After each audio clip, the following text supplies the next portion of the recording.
produced using Sorry, Clifton. My bad. traditional method that is set squares and t squares, and this is a short presentation. It's okay. It's okay. Click on play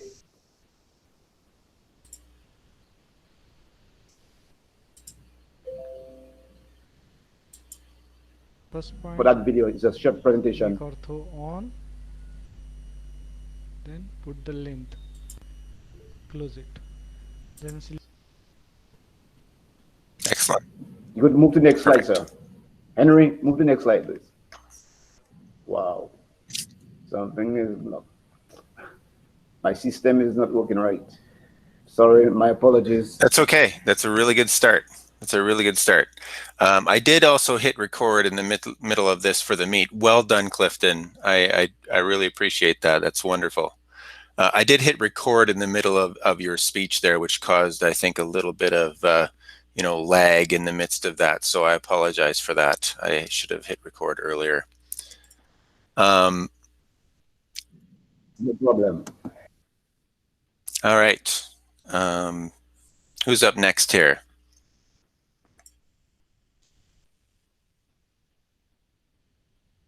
I think Carla. It's me. Okay, so this is the first slide. There was supposed to be a slide before this one, but I guess it shifted and I was moving around. So okay, it says, oh my gosh, the first slide is supposed to say that I am Calabed minister. I am under 35, but above 30. I live in a village. I taught grades 1, 3, 4, and 5. I've been teaching since 2009. I taught at 2 city schools and 2 rural schools in the same catchment. I've been a teacher in my alma mater for the last 8 years. I admire creativity. I immerse in books and I enjoy lifelong learning. Think next slide. My most beautiful place to visit is Anguilla. My superpower, I think that I can do that very well, block out people. I could freeze time. Wait, hold on. It would be even better if I could freeze time. I wish I could help everyone. I would like to fly. I want to be everywhere at once. My favorite wish was superpower is reading certain people's minds. My favorite country is Dominica. My favorite color is blue. That used to be yellow when I was smaller. My favorite text is Jeremiah 29 verse 11, which says, I know the plans I have for you, save the Lord, plans to prosper you and not to harm you, plans to give you an expected end. It used to be Psalms 27 verse 10, which says that my mother and my father forsake me, then the Lord will lift me up. I love to eat broth. It's something local that we make with ground provisions, and you could use chicken or fish as your meat. It's like a soup, really. It used to be pilau because I used to like rice a long time ago. My favorite fruit is sweet orange. I have to specify fruit. I have to specify sweet orange because there's sour orange. My favorite meal time is lunch. I kind of skip breakfast certain times. It's just a habit I picked up when I started working, and you have to rush. My favorite element is earth because it produces food for me to eat. My favorite time of year is the dry season. We call it Kawem. And it's because I don't like rain. I don't really like rain. My favorite holiday is Christmas time because we get to be at our homes with our families. Next slide, I think. Okay, sure. We could skip this one. Oh, my favorite people, they are my nieces. I have 2 nieces. They're in Guadeloupe. My favorite group of people are my relatives because when I go around them, they make me vex a lot of times, but they make me laugh a lot of the times. My favorite place is my home. which is where I'm at right now. My favorite time of the day is the night time because I think I'm more productive at the night time because there's no one there to trouble me. There's no one to distract me. My favorite season is summer. Like now, I get up earlier. I go to sleep whatever time I want, and I get to do most of my preparation for the new year without really harming my health. My favorite female vocalist is Whitney Houston. My male vocalist is Lucky Dube. Well, they're all dead. Artist is Selena. And my musical band is a Dominican band. They do a kind of mix of French Creole songs called Cadas. That group is still, well, they're just there. Exile One. I think is that there's more. Oh my gosh. Oh, my favorite song. It's a new song that was made after the pandemic.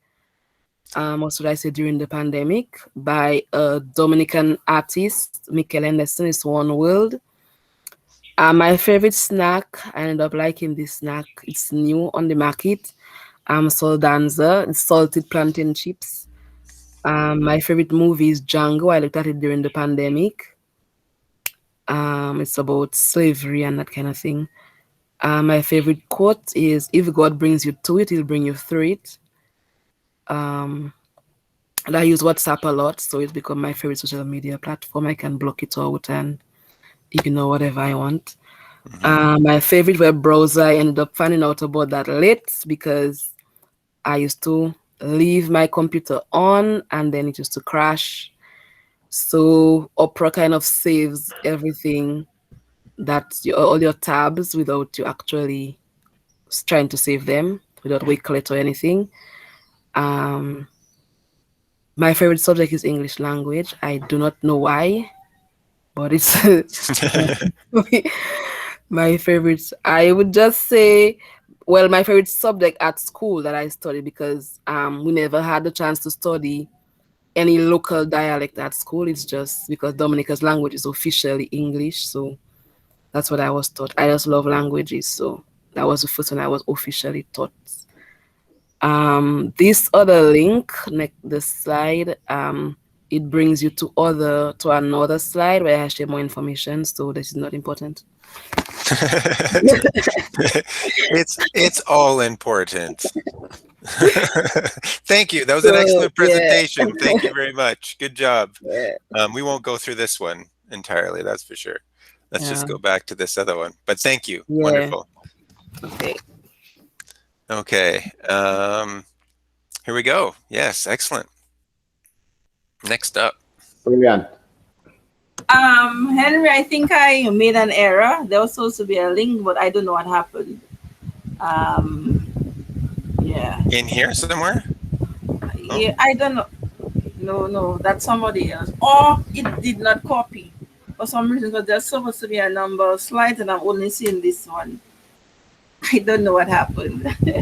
Okay, don't worry about it. Life is always, especially in Google, it's always a bit of a learning experience. So that's okay. Don't worry about it. I would like you guys to attach your original Google slides into the assignment in Google Classroom, if that makes sense. If some people don't know how to do that, then I'll be happy to show you a little bit later. Whose presentation is this one? Please jump in, as I'm still learning names. That's me. Oh, this is still you? Yes. Okay. And it ends here. So apparently I did something wrong. Okay, so all this stuff isn't yours? No, that isn't mine. Okay. Whose is this? I don't see a name. That's mine. Okay, jump in. Go ahead. Okay, good morning, everybody. Good morning. I was not at class yesterday, so I did some reading up, and I decided to do a very brief introduction. It's not as lengthy as the others, but I tried something. So no worries. Thank you. Getting to know me. Next slide, please. Sure. A brief introduction. I am Haniel Jackson from the Eastern Village of Castle Bruce. I've been a kindergarten teacher for 12 years at the Castle Bruce Primary School, but I've been a teacher for 14 years. I enjoy working with the younger students. That's my strength. I am a proud mother of three, two boys, one girl. Next slide, please. I've been baptized for 7 years now. Living my life pleasing unto God is the most important achievement to me. I enjoy reading. I love animals. Presently, I have two dogs and a cat. And I'm not really a social person. Staying home makes me happy. It's satisfying to me. Next slide. My greatest loss. It was really tough when I lost my sister to COVID last year. Yeah, she was in Wow. England. She was a nurse in England, and she contracted the COVID-19, and she passed away up there. Oh, So that's it for me for now. okay. Thank you very much. Excellent Accept presentation. Well done. our Appreciate that Thank a deepest you. lot. sympathy. Thank you very much. Good morning, everyone. Hi, Marcia. Hi, and Ms. Jackson, I just want to tell you that I'm one of those who was touched by your sister's kindness at the then PMH hospital. So please accept my sympathy. So Mhm. sorry for Thank your you. loss. Yes. Okay, so who am I? Very briefly, I am Mrs. Marcia Blanliquent. I'm a teacher at the Caleb John Laurent Primary School, that's at St. Joseph, for the past 10 years. So if I were to say a few words to my students, I would tell them you can look forward to a year full of fun and amazing learning experiences. You're already familiar with me since I taught you in the 3rd grade. Bear in mind that our classroom should be warm and indecent or disrespectful conversations will not be tolerated. I expect you to do your best as I will be doing my best. Next slide, Good. please. Okay, so just very briefly, my school is it's a public primary school in the Western District. At Caleb John Laurent Primary School, we ensure that for every child in our care, we educate to make a difference. Now, there's a Facebook page link. You don't have to go on it, just a few pictures of, right. What do I love about my culture? I love our tapestry of European and African cultures. I always look forward to the independence season when my island is just bursting with cultural flavor. So that's our national dress. You went to Sorry. quickly to Sorry. Schellenberg. One of our cultural dances. There's our national dish, kalaloo, and of course my favorite, green bananas with saltfish. Oh, it looks delicious. Thank you.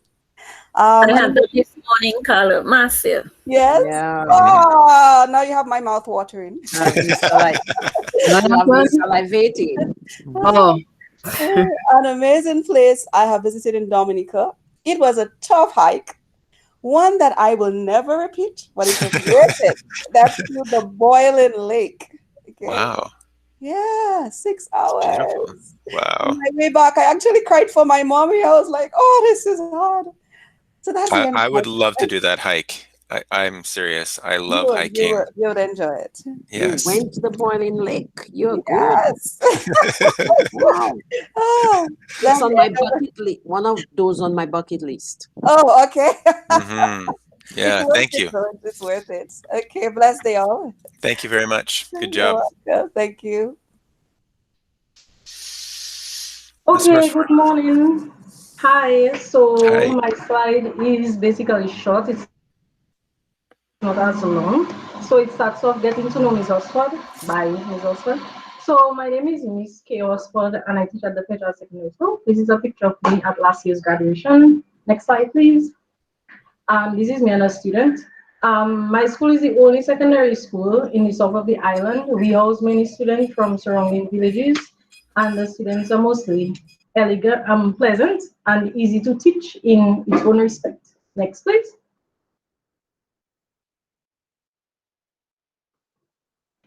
Okay, so about my culture, there are two things that I really love, and they are the cuisine and the agricultural aspect because I believe in experimenting with whatever you grow to create great dishes. I have a picture of peppers that I planted with my students, and this is a picture of them actually planting it. Next one. Beautiful places in my country. In my opinion, Dominica is a perfect little gem with enough breathtaking views to wow any adventurous persons. I don't have a favorite place, but so I don't have a favorite place. Yeah, because everywhere shows an interesting piece of nature that somewhat captivates. This is a picture of Red Rocks. I think most of them would know that. And that is a picture of Clark's River it actually flows more than one direction. I don't know if anybody have hiked to Bury Lake before. So that is on the way to Bury Lake. Next slide. And oh, it says request, so I need permission to do the video. Okay, so I put in a video or something that I enjoy doing. I don't know if Mr. Henry can go ahead and if I have to. Yeah, it'd probably have to be on your back end. You'd have to give access to anybody in the ministry. But let's not worry about it right now. Okay, so it actually was a video of different foods that I made. I think all you would have enjoyed it, but I'm sorry, it cannot play. So, but I think it's in the slideshow on the one we posted. So I guess maybe some people can look at it. Thank you. Thank you. Awesome. Good job. That's fantastic. Good work. Okay. Baptiste. Hello, good Virginia. morning. Morning. All right, I'm Virginia John Baptist. Yesterday, after the short break, I was unable to get back on for some reason. I don't know if it's something I did, but I was unable to get back on. So I missed out on some of the stuff like the videos and links, etc. So I just read the assignment and I did something briefly. Great. Appreciate it. Love it. Okay. So can you go to the next slide? Okay, so my name is Virginia Lequent John Baptist. I am a mother of three, and I am from the village of Massac in Dominica. Next slide. I'm a grade 3 teacher at the Goodwill Primary School, and the Goodwill Primary School is a public school in the Western District. It is the largest public primary school on the island. And at our school, we try our best to provide students with a safe community that feels like a second home. I love nature. That's one of the reasons I adore Dominica. One of our natural features is the Boiling Lake. It is the second largest boiling lake in the world. All right, so that's just one of them, one of our natural features. We have a whole lot of them, beautiful. Next slide.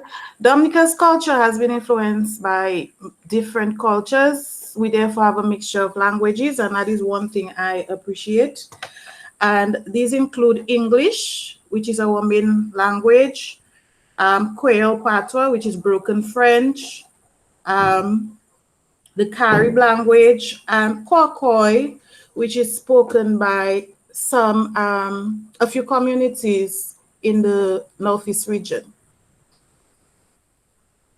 One of my favorite local dishes is provision and saltfish.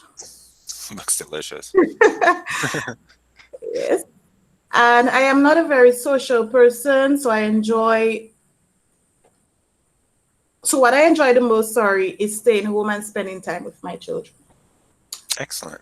Yeah. And that's the last slide. So thank you. Wonderful. Good work, guys. Awesome. Henry, I think the first thing you should do when you visit Dominica is to get those provisions. Oh, yes. And the codfish, because it's been highly spoken about by this class. They love food. Oh, I love food too. I love food too. Absolutely. Let's see here as I jump back to, I love food. I'm a big fan of food.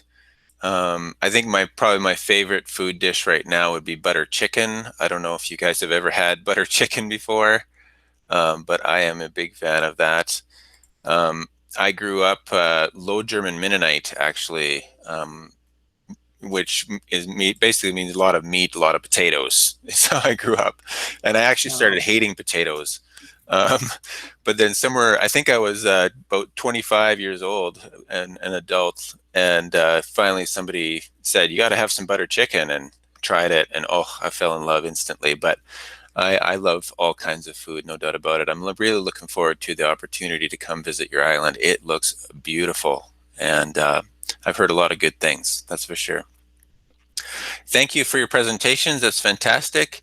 You know, if you didn't get a chance to complete that yet, then feel free to connect with me in our work time today, and we can discuss, you know, how we're going to do that, or when you're going to submit, that sort of thing. Okay. I'm probably going to miss a few things here today just because of time. I wanted to give you guys more time than I did last day. So I want to just kind of jump ahead, and I'll move a few things to later dates just so that we can have more work time today. And if our debrief later works out, then we'll do that as well. We've been going for about an hour. Do you guys want a little break? Would a 10-15 minute break be good? 9:30, 9:20. Does that work for you guys?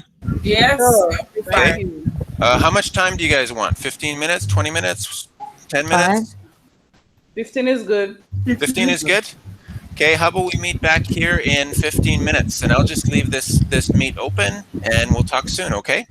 Cool. Thank you. All right. Okay, Okay, thank you. see you in a bit. Irene. Maybe you should set a timer.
Thank you for the 15 minutes.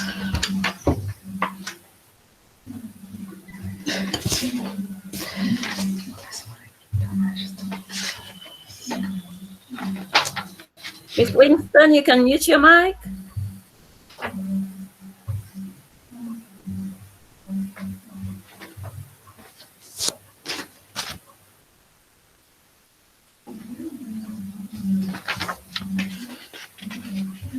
Well,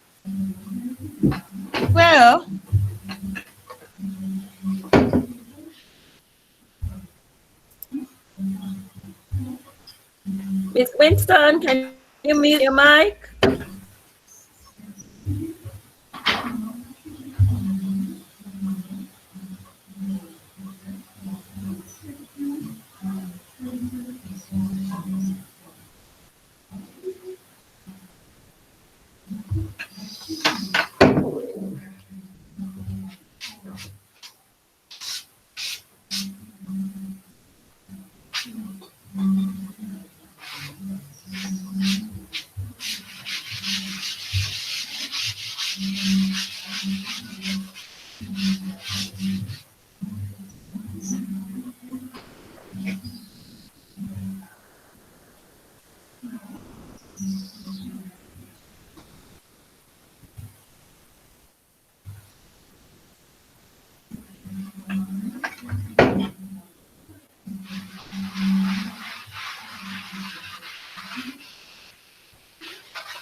Miss Winston, I doubt Miss Winston can hear any one of us because she will be far from her PC or device. Yeah.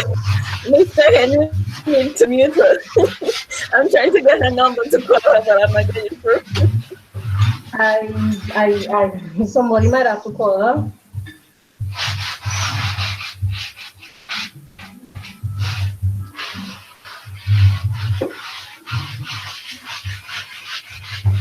I'm going to try to call her.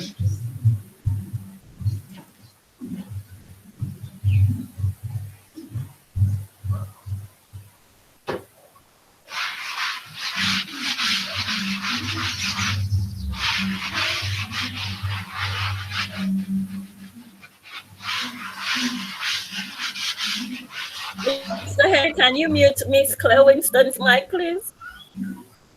She's away from her desktop and she.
I think that was about 15 minutes, but so I'm expecting people to jump back in here at any moment. While we're waiting for the others to jump in, Henry. Yeah. I believe I need to make a request. What's that? That you go over the preparations or the preliminaries that you have to do before you can invite your group to use the Jamboard. I'm not sure what you mean, Clifton. I mean, you're talking about the Jamboard. What about it? Yeah. Oh, you mean the norms? Yeah. What preparations that you have to make before you can ask or give your students access to use the Jamboard? Yeah. So are you referring to using the classroom norms and, you know, respecting one another, or are you referring to just giving access to be able to use the Jamboard? Yeah, giving access to be able to use the Jamboard. Is there people who do not have access?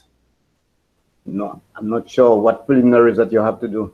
For example, you used the Jamboard yesterday and you invited us to write on it or to use Jamboard. Good? Yeah. My doubt is, my question is surrounding how do you prepare, or what preparations you have to put in place to make a Jamboard? Yeah, to be able to use the Jamboard. Oh, absolutely. I would be happy to explain that. Sure. I'll do that real quick here right now, even as people are coming in. Yeah. Okay, I think you can see my screen there, right? Yes, I can. Okay. I could even do it right in here. Just go into the Google Drive and go all the way to the More button. Yes. And then there's a Jamboard right there. And that opens this one up. And whenever I want my students to be able to work on this together, or if it's just me, but if I want to share it with anyone, of course, hit the little blue button there on the top right. You know, and I always just have to change these restrictions, right? So that the ministry, or anyone for that matter, if anyone's going to be outside of the ministry, it has to be anyone. Yeah. Right. And then this has to be editor. And when I share this link, anybody can come in here and share it with me. Okay. Do you guys have projectors in your classrooms to show your class? I have access to the projector. Yes. So some do and some don't. Okay. I had to purchase my own. Oh, you project your own. Okay, fair enough. One of the tricks that I learned specifically with Jamboard, because I do use it a fair bit, is if I go into the snowman here, as I call it anyway, you can hit this little button here. I don't even know what you call it necessarily, but it makes most of the screen disappear. And when you go back in here, or sorry, the three dots here, and I think you just have to hit escape, and then it comes back. Okay. It didn't come back for me. Or exit full screen. I had to right click and then exit full screen. So this button, and then right click, exit full screen.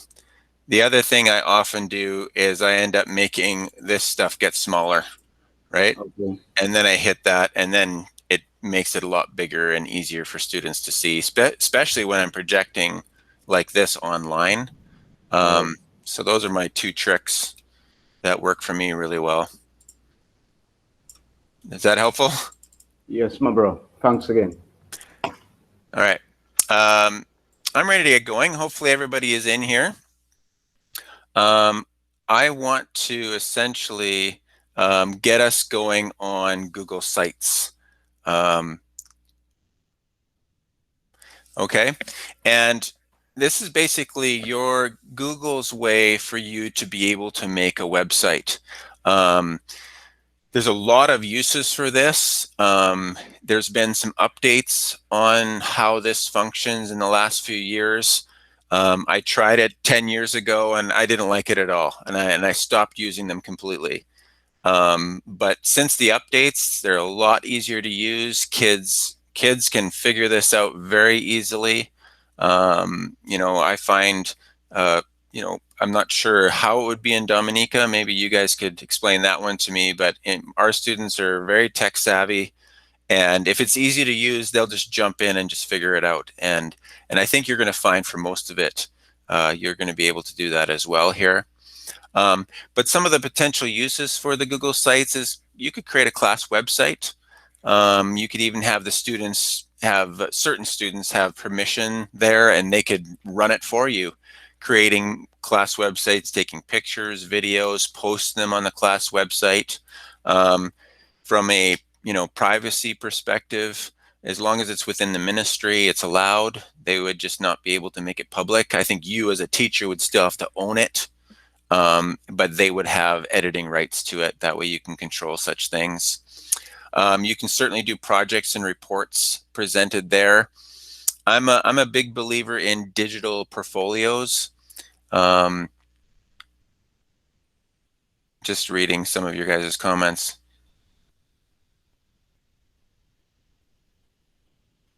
I have not gotten to use anything I created because of the attitude of staff. What do you mean, Carla? What's going on?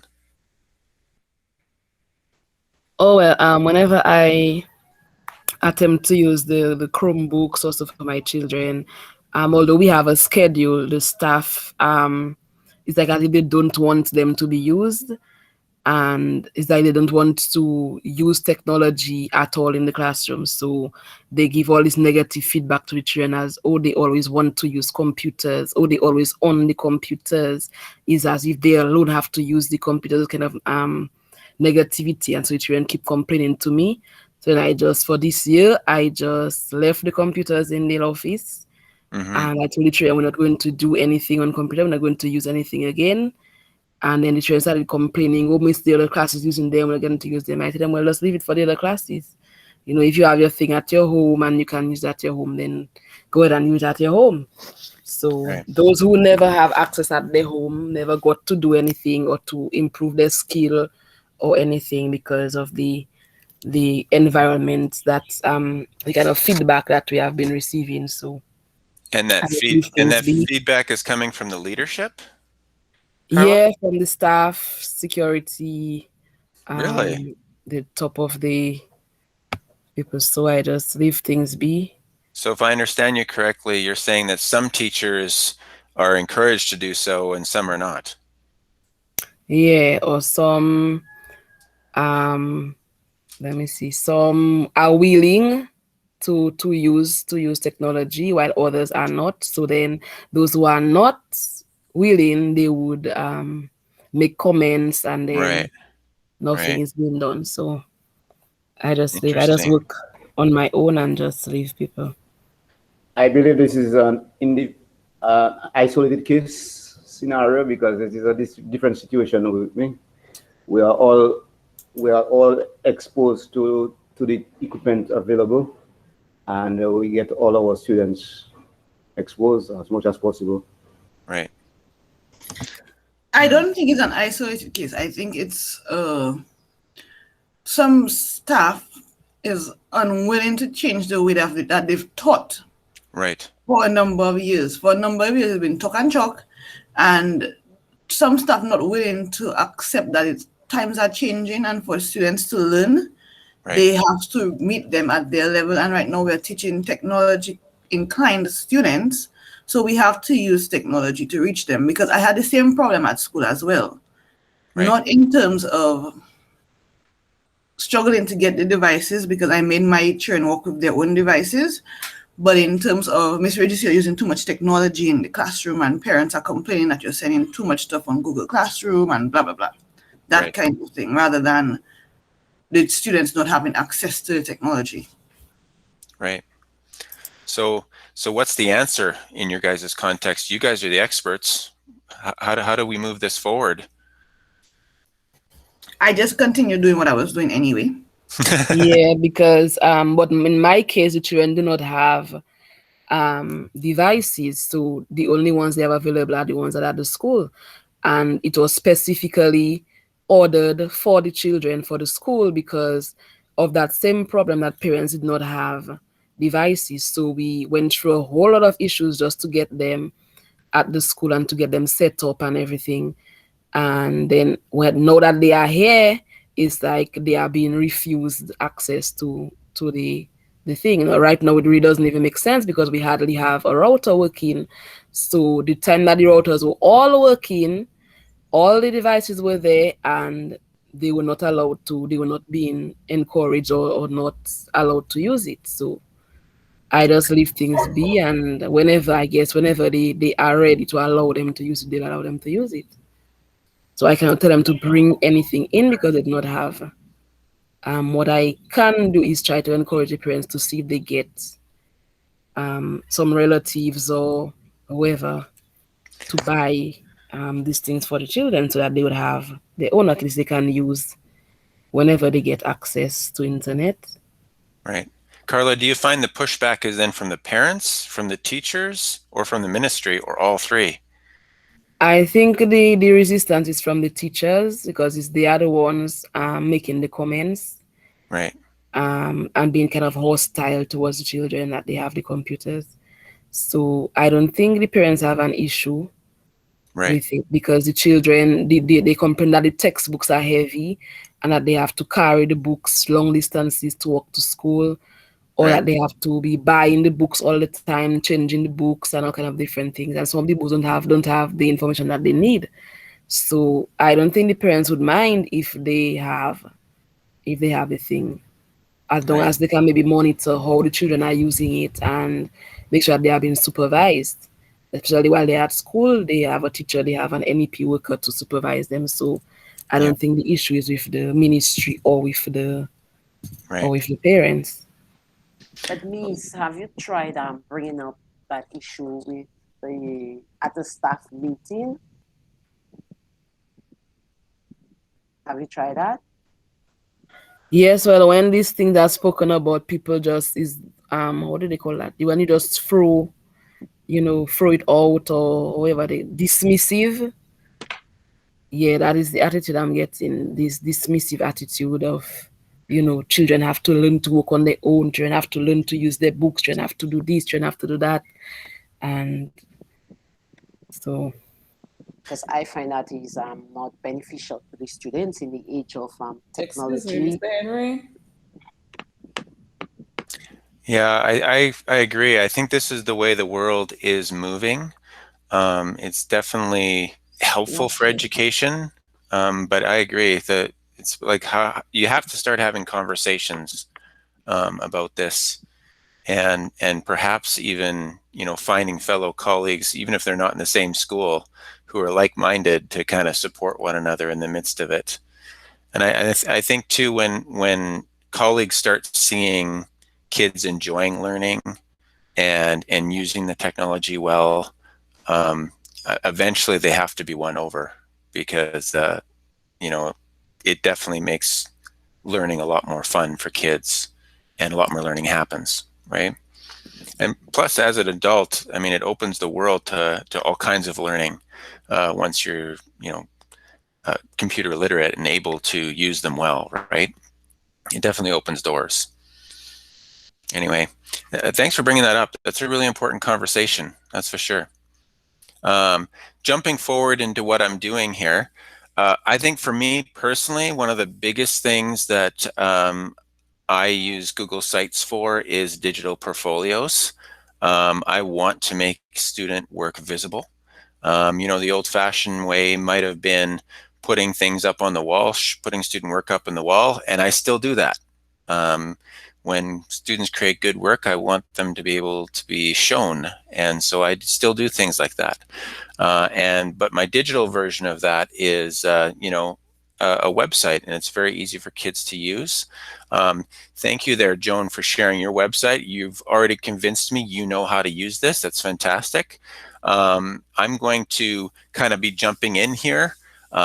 Maybe what I'll do is I'll post the assignment for you guys. This is going to kind of be our culmination portfolio of everything you guys create in the entire course. So whenever you create something, I want you to end up posting it into this website portfolio that you're going to create here today. And so then once you kind of create the basic framework today, and that would be our work time, then each day it won't be so much work to be able to just put the work that you did, submit it to Google Classroom, but then also add to the portfolio of your Google site. So I'm going to show you guys how to make this. I'm hoping to have about an hour and a half, 2 hours of work time. That'll also give me a chance to connect with some of you that missed yesterday, but then also hopefully that'll make enough time for us to actually have a good maybe 20-minute, half-hour debrief at the end of the day. And so for this moment here, I'm going to jump in and teach you guys how to use Google Sites. I'm assuming there's some people who already know how to use it. I'm assuming also there's lots of people who do not know how to use it. Is that the case? Would you guys want me to show you how to do this? Yes, please. Excellent. I will do that. Yes, please. Yes. Yes, Yes. Definitely. Excellent. I will definitely do that. I'll go all the way through it, and I'll have you guys also open, open Google Sites as well, and then build this along with me if you like. And this, we'll just, do what we need to do to figure this out. Okay. There's a hand up. Marcia, do you have a question? Oh no, I just put up my hand to say yes because You everybody agree? was talking at the same time. Yes. Awesome. Great. Okay. So first thing we're going to do here. Oh, by the way, just to show you guys, there is Google certification. I wanted you guys to basically know that this is something you guys could work towards. There's like educator level 1, educator level 2 there. And then you can get even a trainer level, and then you could become a Google innovator. I think each one of these is kind of like, the first two in particular are a test that you do. So if you guys want to ever build something like that into your resume, that's always a wonderful thing, at least where I'm from. And if you click on these pictures, it'll take you to it. And you just need to know how to do this list of things here, essentially.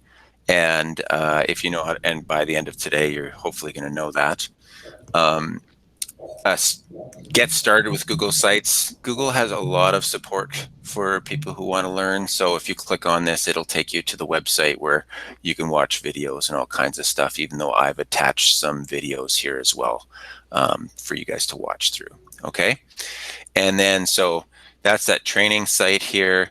And then we're just going to jump to the assignment. But for those of you who already know how to do this, I just want to give you the assignment here. I will submit it. That way you guys can just get started in it and you're not feeling like you have to wait for everybody before you can start. I want you guys to use your time well. Okay. And I will assign it so it's there. Now you could do two things here. We're just going to start at the beginning. Just go to your Google Drive, find a spot where you want to put this thing. I'm a big believer in organizing our drive. My plan today was to actually spend some time here explaining how to organize the drive, but I will do it a different day. Biggest thing is, create a folder perhaps, and find a location where you want to put this. Okay. And I'm going to do that very thing. I'm just going to call that folder practice. Okay. And in that folder, you go to plus and then go to more. And then it's the third choice down there. It's Google Sites. Okay. If you get that far, then you just hit that button and it opens up.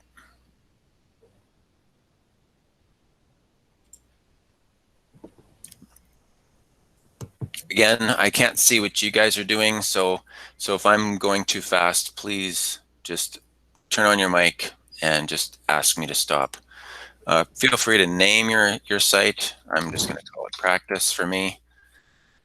you're going to call it something related to, your digital portfolio, IT for Dominica portfolio, something like that. The wonderful thing too that I like about the sites is that if you create like a, I know many of you are primary teachers, perhaps create a basic, shell of a website for the students that you are the owner of, and then give it to them through Google Classroom. You could assign this once you create the shell. You could give it to them each individually, and then they could start working with it.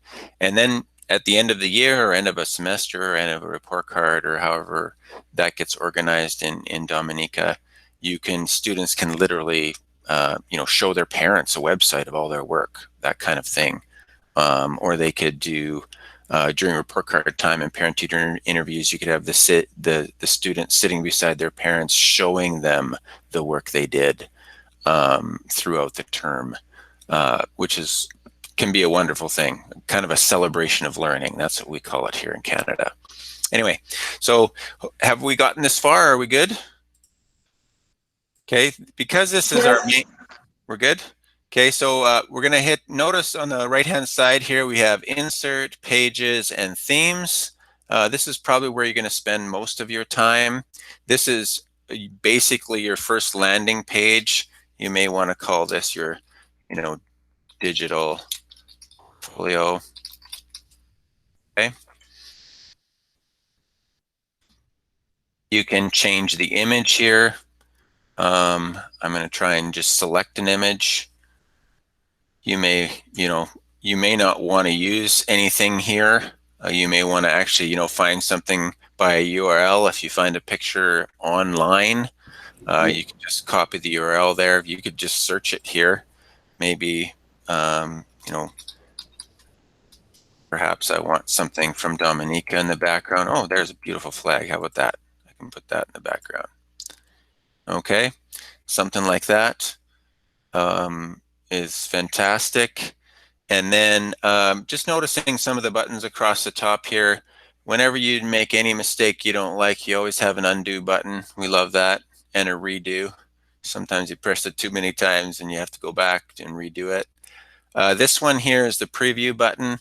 It's a nice little option to be able to just see what your website's going to look like and as you go, which is a wonderful thing. I also like that, this is the computer view, this is a tablet view, and this is what it'll look like on a smartphone, which is kind of nice because I suspect there's many people who have smartphones, and this is how parents might even be looking at the website if you share it with them. So it's good to be able to look at what that looks like. And then, of course, here's the... Pause a moment, Henry. Sure. I need to backtrack a bit. Sure. We go to Google Drive. Okay. We open up the site from the Google Drive. Yep, from the Google Drive. So you're literally going you just hit that plus button, right? I don't know if I'm doing this too fast. Plus button, and then go to more. Yeah, all right, wonderful. And then it's right there. Okay. My software is overloaded. No worries. All right. No worries. Thank you for stopping me. I would prefer that you do. Okay? Yes. So when this thing new opens, it gives me a drop-down window, but it only shows folder. Oh, in Google Drive? Yeah, in Google Drive. For you hit the plus and it only shows folder? No, it opened up the rest of the thing. Okay, I go to more. All right, yeah. Wonderful. Okay, yeah. Perfect. My system is working slower than yours. Okay, no worries. Yeah, just stop me. I have no problems with that at all. All right. Okay. So then we go to Google Sites. That's right, Google Sites. Wonderful. Okay. And so those are some of the main buttons here. You can quickly change all of this. Notice there's an anchor here, remove readability adjustment. There's, you can play with some of these things.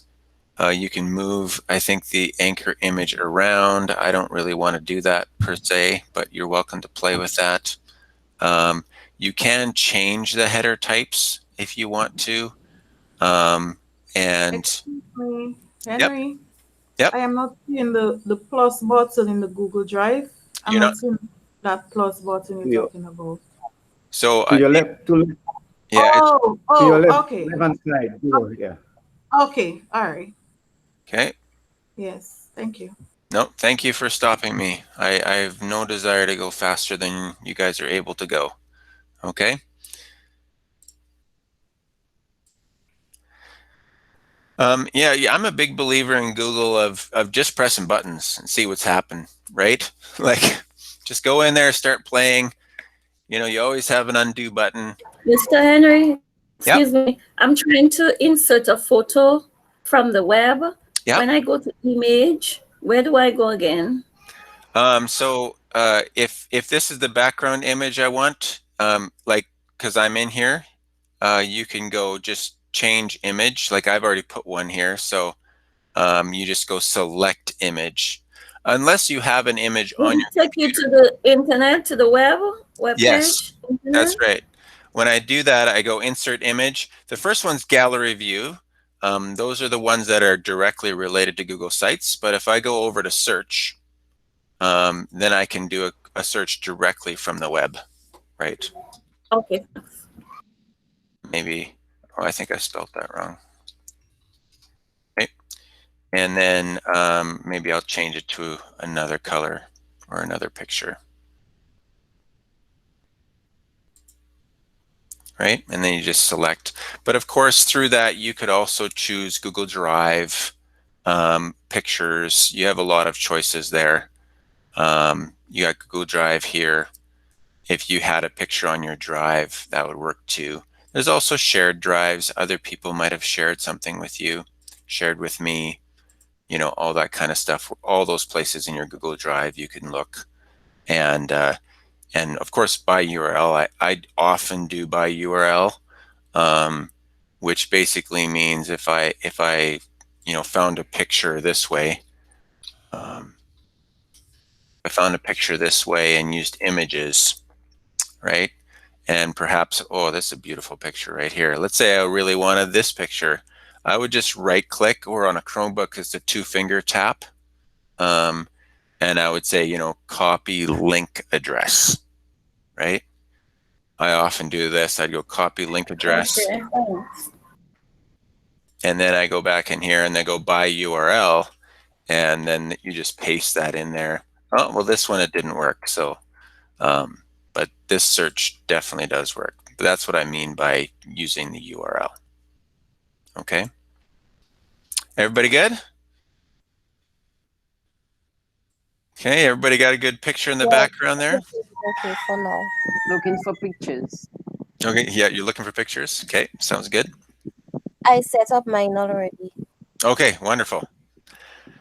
Okay, and so then notice the tabs here. Sorry, I was working with shared with others, so you can definitely have, you know, more than one collaborator on this. You know, if you had students collaborating together, or teachers creating a school website or what have you, makes it easy. I'm not going to do that for now, but you definitely get very good at doing and sharing things. Look at this little gear here. Click on the gear, and you got a few choices here. All of it doesn't, you can upload a logo for your school, perhaps. You know, visitor tools. You want to, what do you want to show? An anchor, by the way, you know, you can basically, I think, get a link to different things so that when you share that link, people go directly to that spot in your website. That's what anchors do. You can show anchors, especially if your website starts getting large. You can grab anchors along the way. And analytics is always talking about, you probably won't use this unless you're planning on having like a school website. It'll start counting how many visitors you have to your website and things like that. If you're just dealing with student work and things like that, then you might not need to worry about this. And I haven't even played with this announcement banner, but you could play with that as well. We're not going to worry about that for this assignment. Okay. Notice there's an anchor that appears here. We're not going to worry too much about moving things around because we're just kind of doing this from the beginning in basics. Okay. And so then if I hit my snowman here, you could duplicate this site or version history. If students are messing with things, you could go back to previous version of this. There won't be much revision history on this because this is brand new. Okay. All right. Now to the actual building stuff. So let's first go to pages. And sorry, excuse me, Henry. Sorry to disturb. No problem. I raised my hand. I was just wondering what the option duplicate site offers. It literally makes an exact copy of this website. That's what it means. Whenever it's duplicate, it means it's copying it. So in what like why would I need? I'm just trying to figure out like why would I duplicate the site? Like is it to build another one or? Yeah, it depends on what you're doing. For example, if you created a shell of this, and it was going to be maybe with student portfolios, and you created a basic shell for your grade 1 students that they can work with, but you want to keep your template where they are not changing your template. So then you would make a duplicate of it, and then you'd share the duplicate so that your original stays untouched. Okay, great. Thank you. That makes sense. Yeah. Okay. And then so I want to jump into pages first. For my assignment, I basically want you to end up creating pages. So we're not going to, let's just create day 1 now.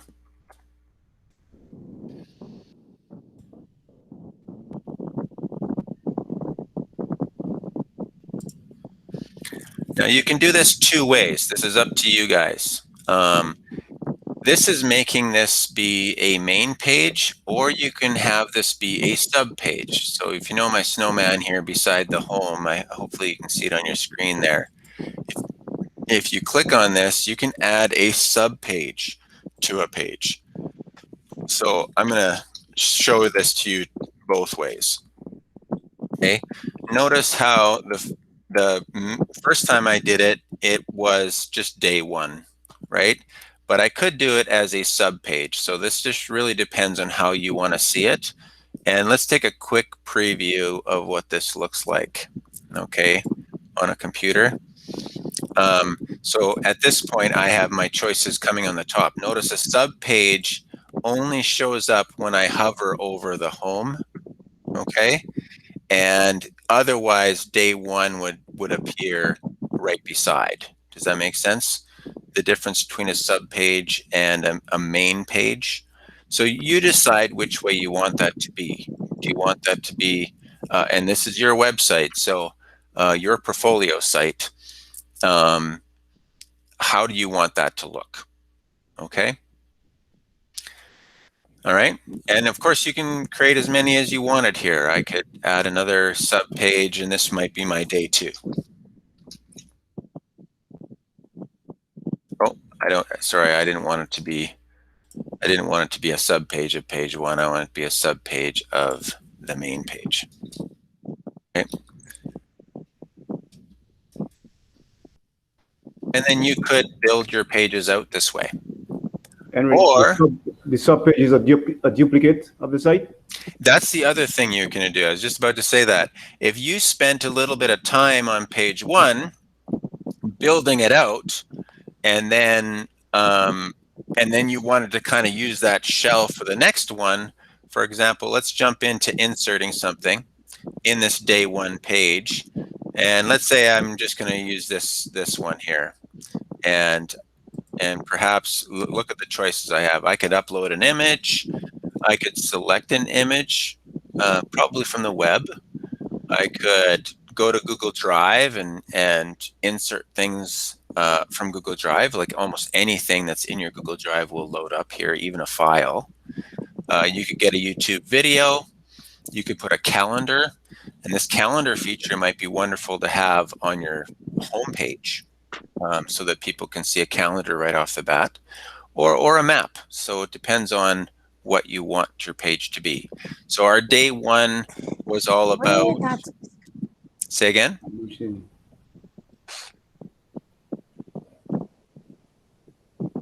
So our day one was all about creating this was on Google Docs, let's say. Google Docs, and it was a first day of class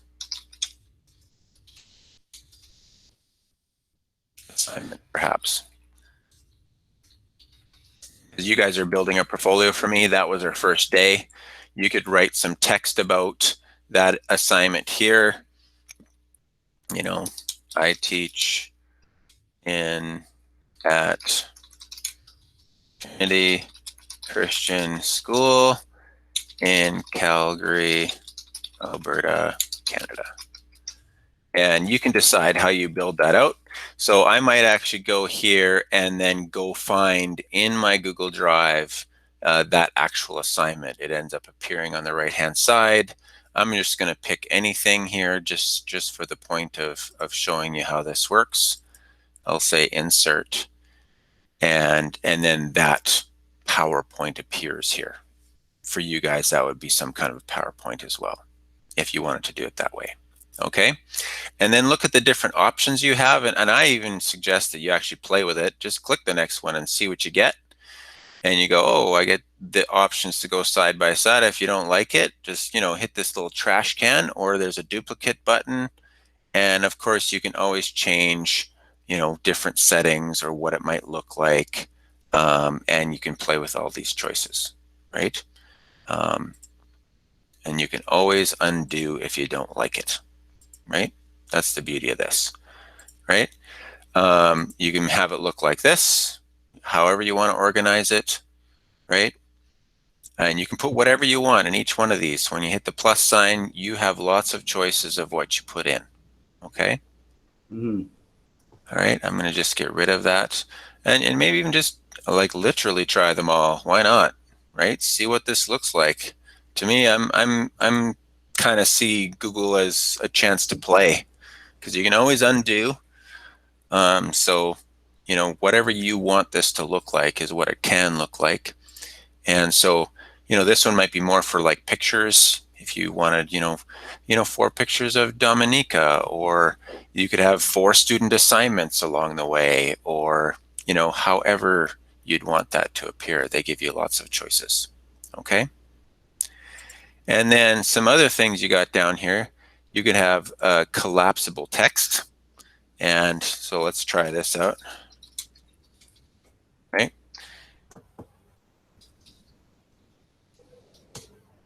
Try this out too. Okay, because you can't go wrong. Go wrong with Google. Well, you can, but not in this. Okay, so notice how that was collapsible now. So when I click that up and down button, it appears or reappears, right? So off the top of my head, I'm not sure what purpose I would have for this. I tend to not use it, but maybe it's like a class schedule, but you don't want the class schedule to be there all the time. And then you could have this little down button so that then they can see the class schedule when they want to, or something like that. Okay, so play with that. Just going down the choices here, table of contents. And I think as you add content here, it'll start populating this table of contents. For example, here, if I probably need to add one that has text. So let's call this something else, right? And then notice it starts populating that table of contents there, which could be a helpful tool if your page has a lot of content in it. Then you may want to include that table of contents. Am I going too fast? I hope you guys are getting a chance to play and actually do. I'm a big believer in doing, especially with Google. Okay, everybody with me so far? Sure. Okay. Yes. And then moving down an image carousal, and you essentially have to choose the images. So we'll have to find some really quickly here, unless I have some in my drive. Okay, there's our norms. That'll be our first one. And then you just keep uploading these guys.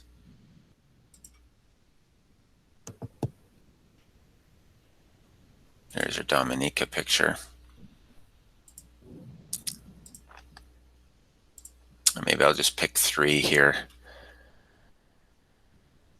There's our schedule. All right, so when I insert those, oh, that's large. I think you can change the size of this. I don't want it to be that big.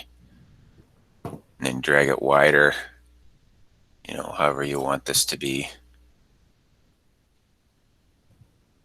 And you should be able to, you have 3 little buttons there.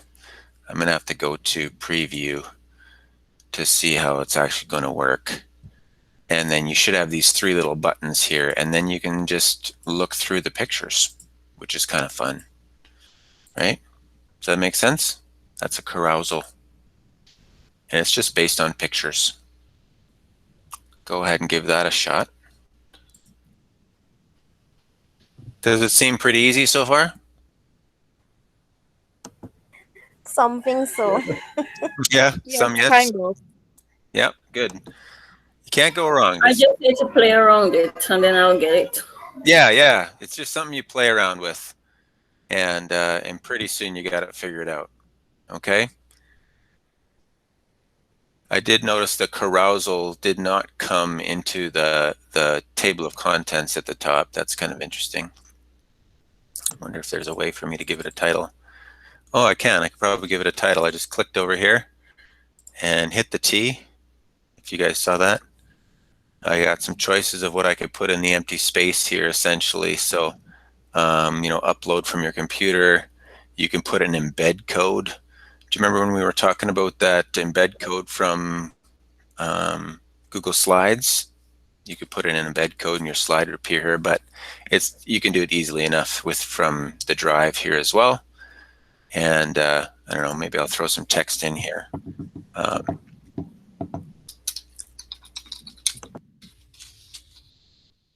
the day.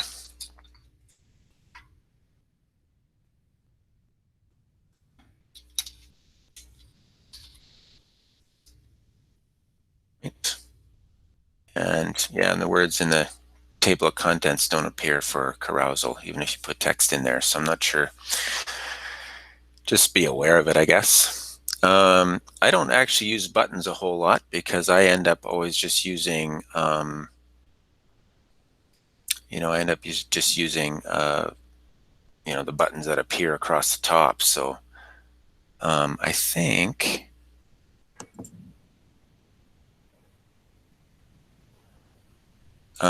yeah, this is something that you guys would probably really want to know. Do you see how the words are appearing or the pages are appearing across the top? Some people really like it across the top. I prefer actually to have them on the side, but this is always a preference thing. If you go to that little gear there, notice how I'm hovering over the top there, and then a gear appears on the left-hand side there. If you click on that gear and you say navigation, and then you have top and then side, okay? And if I close that and then show you what the actual website looks like, see how the navigation appears on the side? Personally, I prefer the side because then the navigation is always available no matter where I scroll. So this is personal preference. In regards to my assignment, I don't care what way you do it. You do it however you like.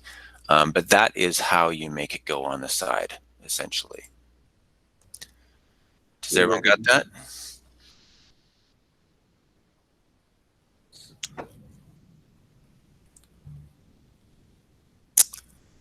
Yeah, and I would just encourage you to try everything, you know. Insert a button. Maybe I'll call it back to home page.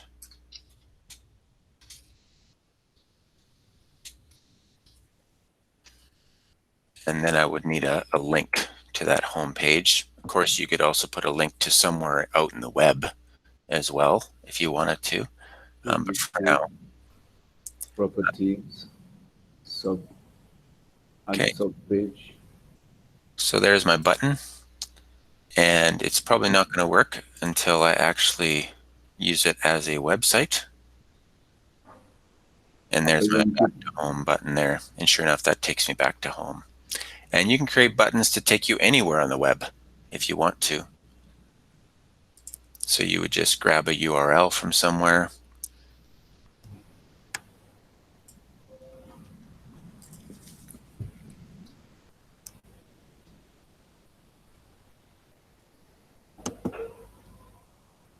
Henry, the word digital, I think is spelled wrong. There's an extra I. Oh, you're probably right. Where am I? I was off doing something else. I got to go to my pages, page 1.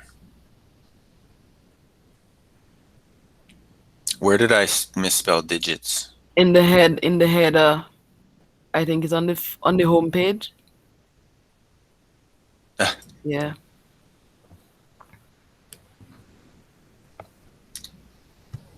Thank you.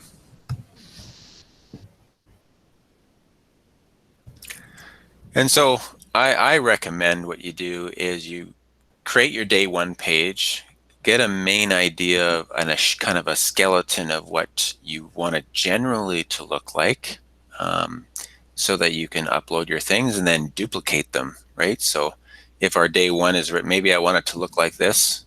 So I just go to my snowman here and hit duplicate page. And then it's a copy of day 1, but I'm now going to call it day 3. Okay. And then notice my day 3 page looks exactly like it, right? So this is a quick way to create a quick shell. We're going to end up having 10 days. The 10th day will not have a new assignment.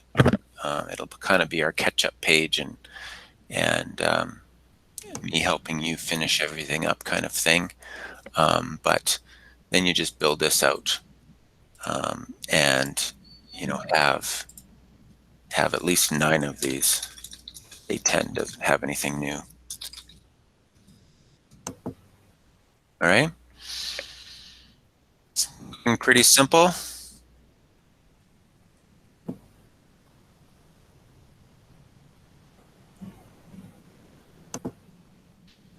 And so for the day 1 assignment, I definitely want you to have the day 1 assignment inserted into day 1.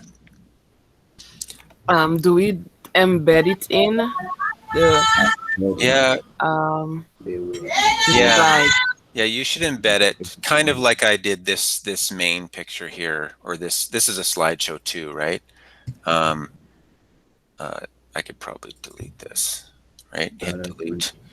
Right now, and the choice that I use this top one. I use this one. Doesn't have to be this one, but that gives you a chance to put text on the right. And then when you click on this, you're just going Google Drive as your choice and then finding your presentation that you individually made, right? And then insert that. Does that make sense? That would probably be the easiest way to do it. Yeah. And then your personal presentation that you made will be there. Okay? Excuse me, could you just repeat the last few steps? Yeah, no problem. Thank you.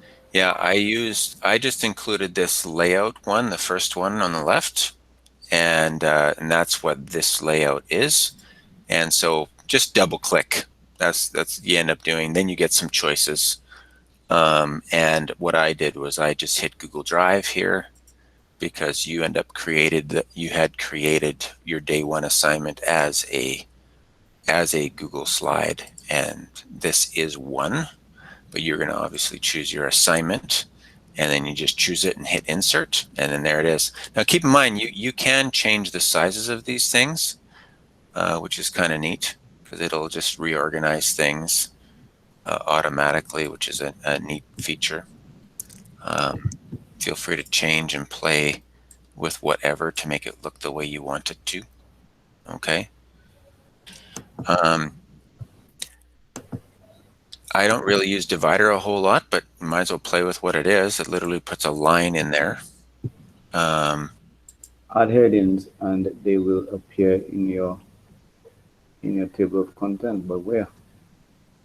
Yeah, some things do appear. If it has a title, it'll appear there, and if it does not have a title, it won't. So notice my carousal.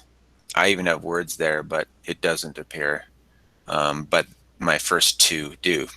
Something else right here and Google Docs will end up appearing here. So I like the idea of the table of contents, but it doesn't put everything in there automatically, that's for sure. So how do you get things in there, Henry? In the table of contents? Yeah, it says add headings and text will appear. Where it'll do I happen type in? automatically. So where do I type in so it can come in? So for example, how about I just put that in there. I have it in there. I'll add a new one. I'll show you how it works here. So let's say I'm going to put in another one of these, let's say.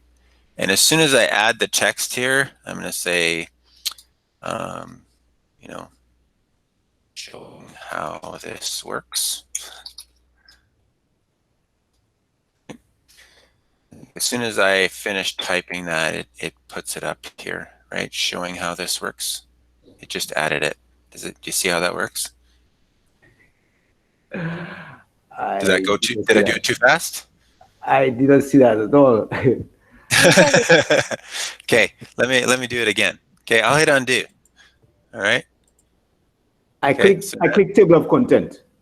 A window opens and tells me add headings and they will appear, but doesn't show me doesn't give me a box open to type in anything. Hey Clifton, how about you? I'm going to stop sharing and you share your screen. Do you know how to do that? Yeah, I can try that. Okay, you share your screen so that I can see what you're doing, and then I can better understand what you're referring to. All right. So I'm going to add this stuff there.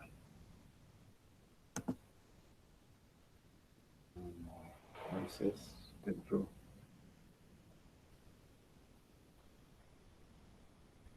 You're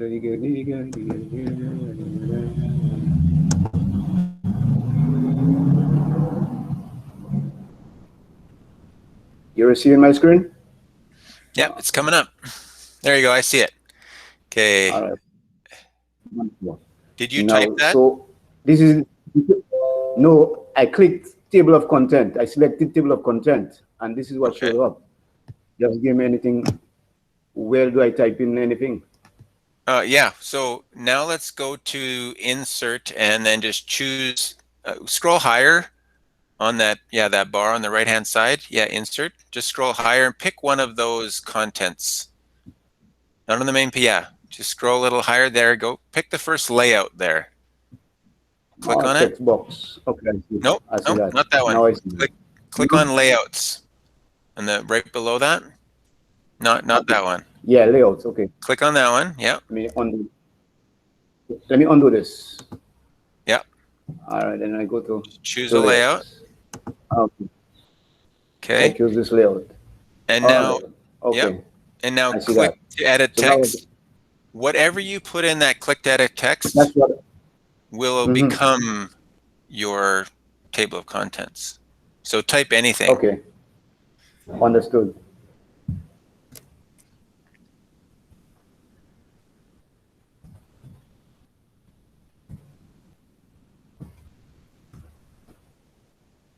Wonderful. Okay. And then notice at the top there, it now changed it to introduction automatically. Yes, I see that. Okay. Okay, that's what I was missing. I was missing out this layout stage. Thanks much. I'll stop sharing now and we'll go back to you. Okay, thanks. Okay, Mr. Henry, I'm trying for the longest time to add a photo to my home page and I'm not getting through. Okay. How about we do the same thing? How about you share your screen and then we'll see where you're at so I can walk you through it.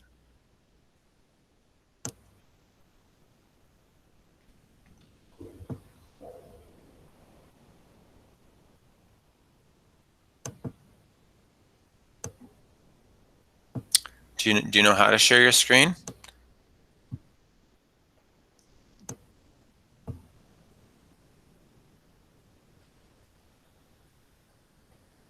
There we go. Okay. So, right there. Okay, let me just go back. Yes. So this is my page. Yeah. Then I go to insert and then image, upload. But I need a photo from the internet. Then we don't want to do it this way. Let's go cancel. Cancel. Are you just trying to do your background image behind the words your page title? Yes, yes. Okay. Do you see how when you hover over that on the bottom left-hand side of that image, words come up? Just hover over, yeah, there, change image. Click on that. Okay. And then go select image. Select image. Whenever you're hitting upload, that means it's going to go get it from your computer. But we don't want to do that. We want to get it from the internet. So Yeah. you want to go to the search button there. Okay. And then search what you're looking for. You will have lots of choices. Yeah. Okay, beautiful. Okay. Nice. Yes. Okay. And then I go select. Okay. Yep. All right. Thank you. Yeah. And then just start. You should also probably change the name of whatever you want your main title to be. Also, you have untitled site. Maybe that's what you want. I don't know for now. And then I wouldn't play too much with the text box, image, embed, and drive at this point. I'd worry about that later after you become very familiar with how this works. Okay. I'd play more with the layouts because they kind of organize it for you. Okay? Okay. All right. Thank you. And make your way down the layouts there so that you learn all the pieces of this. Wonderful. All right. Thank you. You bet. Thanks for jumping in and asking. Prefer that. Okay, my turn to share, I guess.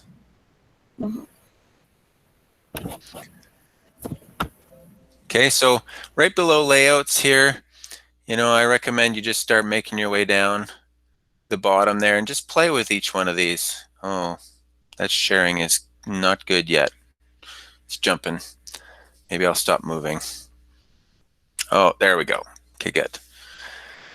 And so you can essentially enter anything you have. I like the forms at the bottom. You could have students go to your website and do a quiz. We will do Google Forms later on. I will show you how to build a quiz. And I do this extensively in my teaching students, especially self-marking quizzes. It definitely helps with all the work the teachers do. If you can make a self-marking quiz, then that saves you a lot of time, that's for sure. And we'll get to that later. So you can just put in a YouTube video even if you wanted to.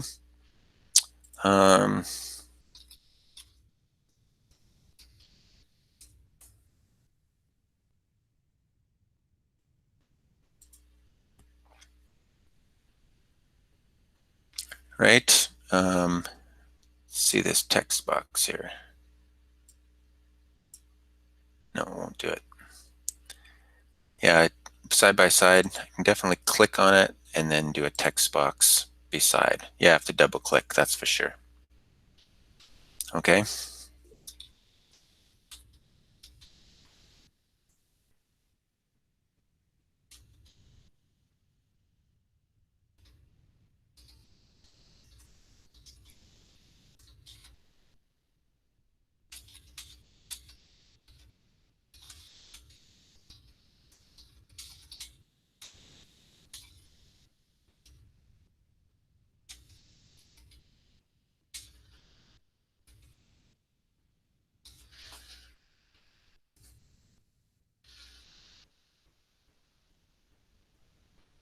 So at-home learning, Hopefully we don't have to do that anymore, but this is one approach. You could have your website up and post assignments like this, telling them what to do, watch a video.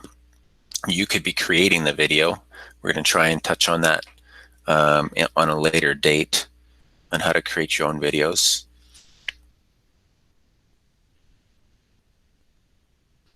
The only other thing two other things I haven't talked about is themes. You can certainly play around with themes on the right-hand side. They have some preset themes that, you know, might add some color and formatting to your website. Feel free to play with that and see what it does, right? Puts a circle around it, or, you know, for those of us beginning, it definitely makes it easier if you have things set up like this. Like Google has done a good job of organizing it so it's easy to use. And then the last thing, of course, is publishing. And you know, notice you'd have to manage right away and say, you know, who is able to see this. We'd want, of course, anybody within the ministry or public. You as teachers will have the ability to make it public, so you could share this stuff with parents. You could create your own website where then you link in students' portfolio pages into each page of your website. And then that's how parents can find work. But, you know, you always want to be careful with having student work be private to individual families and not share it into the world. I would certainly, you know, be hesitant to show student work to the public. Anyway, but you can make it public. Students will not be able to do that. They will only have the choice to either be restricted or to do it within the ministry. At least that's what it is in my school division. So, and then you, whatever your name is, publish it, and then that will create a website for you. View publish site. Of course, this link at the top is the URL you want to use. And so I recommend using the home one. Notice home there. Copy this URL, and then that's what you're going to be sharing with people. Okay, that's kind of the bones of all of it. So I'm going to continue to hang around here. I think I'm going to give you guys also a chance to have a break, if you like. Excuse me, Henry. Yep, Clifton. Before you the break. Yep. You were going through the preparation before publishing. Yep. You mean the theme part? No, not the theme. Or do you mean, are you referring to publishing? To publishing use. Okay, sure, no problem. Or you get to the publishing area or preparation publishing. You so click on publish. Yeah. Click on publish. Yeah. Should I click on publish? That's right. Click on publish. I think I have to unpublish, so it'll show you what it's doing, because I'll have to unpublish it. All right. Okay. So then you just hit publish like this. That gives you some choices about who can view it. You know, just be really aware that you will have the option to be able to make things public to the world, but your students will not. They will only be able to have things be within the ministry. Yes. Okay. So then you would click manager so that you can select who can see. That's right. Before you hit publish. That's right. Yeah. And then and you could send the link this way too, right? You can make it so I think I would never want to send anybody the ability to be the editor unless, you know, we're really working together on this. So I would leave that part probably restricted so nobody can come in and edit it. But the published site, you have control as to being in the ministry or public. Yes. Right. And probably just have it within the ministry, depending on what you're doing, and then just hit publish. Yep. And it's very easy to find because you want that website link, right? So with this drop down button, you just go view publish site, and then that link at the top, that URL is the link that will take everybody there. So you would copy that, maybe even make it, I would drag that, and I would drag it to my bookmarks bar. You know, Yes. I'd probably change the name. You know, I'd call it my website or something, right? Whatever you want to call it. And then now I'm always going to be able to find it very quickly and easily, right? Okay. That's the kind of stuff I do anyway. All right. Great. Oh, and if you hit this link button, that's the easy way to do it too. This link button here, copy, right? If you click on that, that is the link to your site. You know. So go over that again. Let me pull it up again. Sure. Yeah. Repeat. You see this little link button? It's copy publish site link is right there. That's above. That's above Day1 there. You talking about? Yeah. Right there. That is the link to your published site. Okay. Okay, if you're looking for it. But I usually, like I said, I would go there, copy it, and put it on my bookmarks bar, so it's very easy to find. That way I wouldn't have to dig into my Google Drive to find it or anything like that. Yep. Cool. Okay. I do want to give everybody a chance to have a little break, but feel free to ask questions. I don't mind. Go ahead and have a 15-minute break. I have a question. Yes, Simone? Let me go back to my own. So when we go to the copy link symbol, I'm not seeing it. It's actually a kind of a gray faded color. Did you publish? No, that's what I'm going to ask you. We can only copy the link when we publish something, right? Yeah, correct. Okay. Yeah. Note I'm now unpublished and it's gray for me as well. Yeah. Okay. Right? So it'll only appear once you hit publish. Henry, I just tried the publishing, but to no avail. I don't know what I did wrong. Okay, how about you share your screen with me? Okay. And then I can see what you're doing.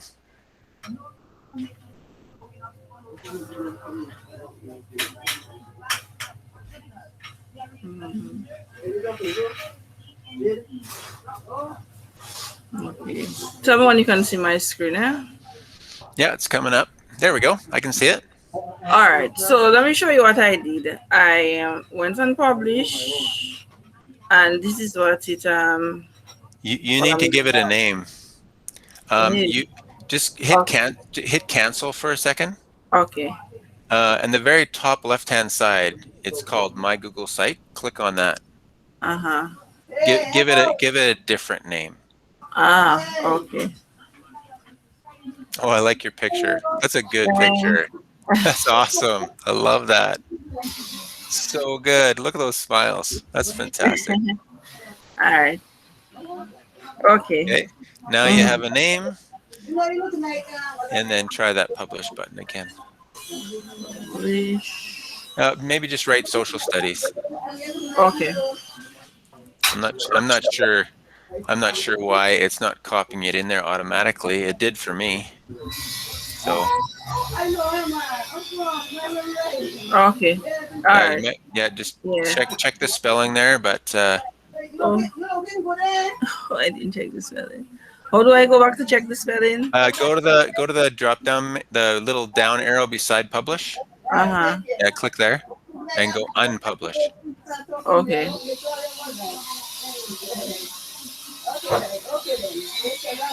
And then hit the publish button again, and then change it. There you go. All right. Thank you. All right. There you go.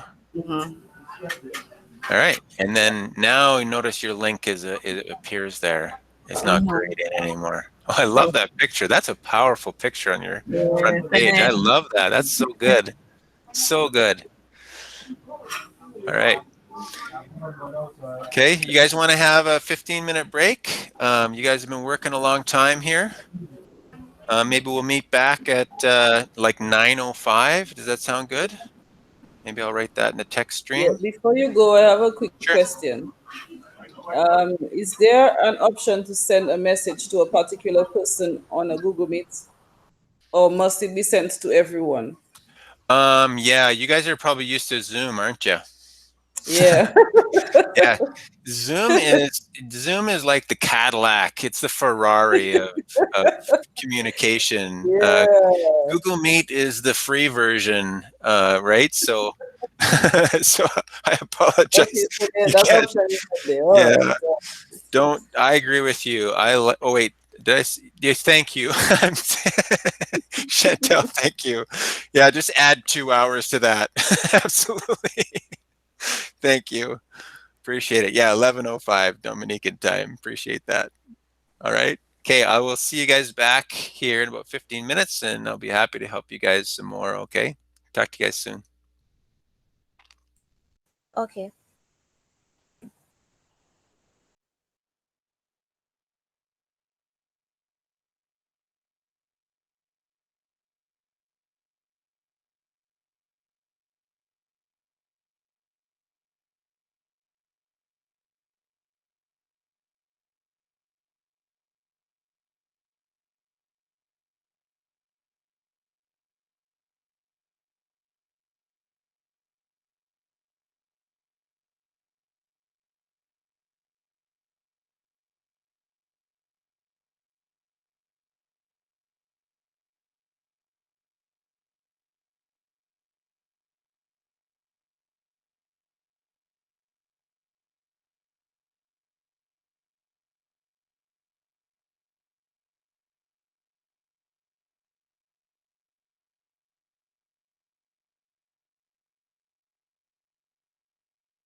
Hey, everybody.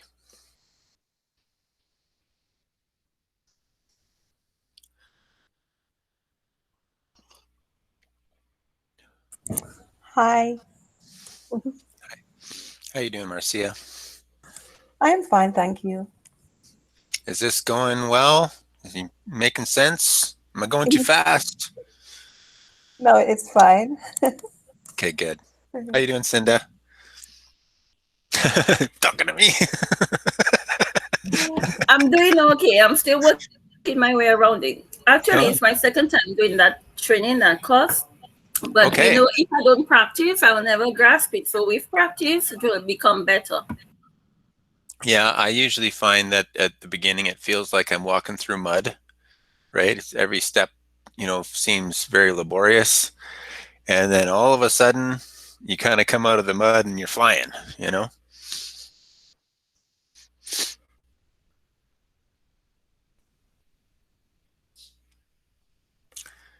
Anyway, I'm going to give you guys, what do we have? We have an hour and a half left in class, I believe.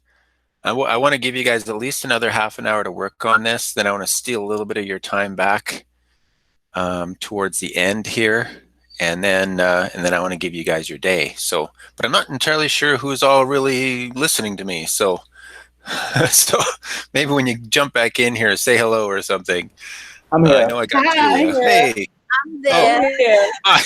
Hey, awesome. I'm here. Because no one has their camera on, so I feel like I'm talking to nobody, right? So thanks, guys. Welcome back. I'm here as well. Awesome. Great. Thank you. I'm at work, so it's a little noisy. Oh, fair enough. Fair enough. No worries. Yeah, I want to give you guys at least another half an hour to work on this. We are going till what was it, 10:30 for me? For you guys, that's 12:30, I think. Right? 10, 11, yeah, 12:30. So I want to give you guys at least another half an hour to work on this, and I'm happy to help you along the way. So I'll let you guys do that. I do want to just quickly talk about the assignment in the Google Classroom. You guys have kind of started it already, by the way. So let me share my screen here quickly. Wrong button.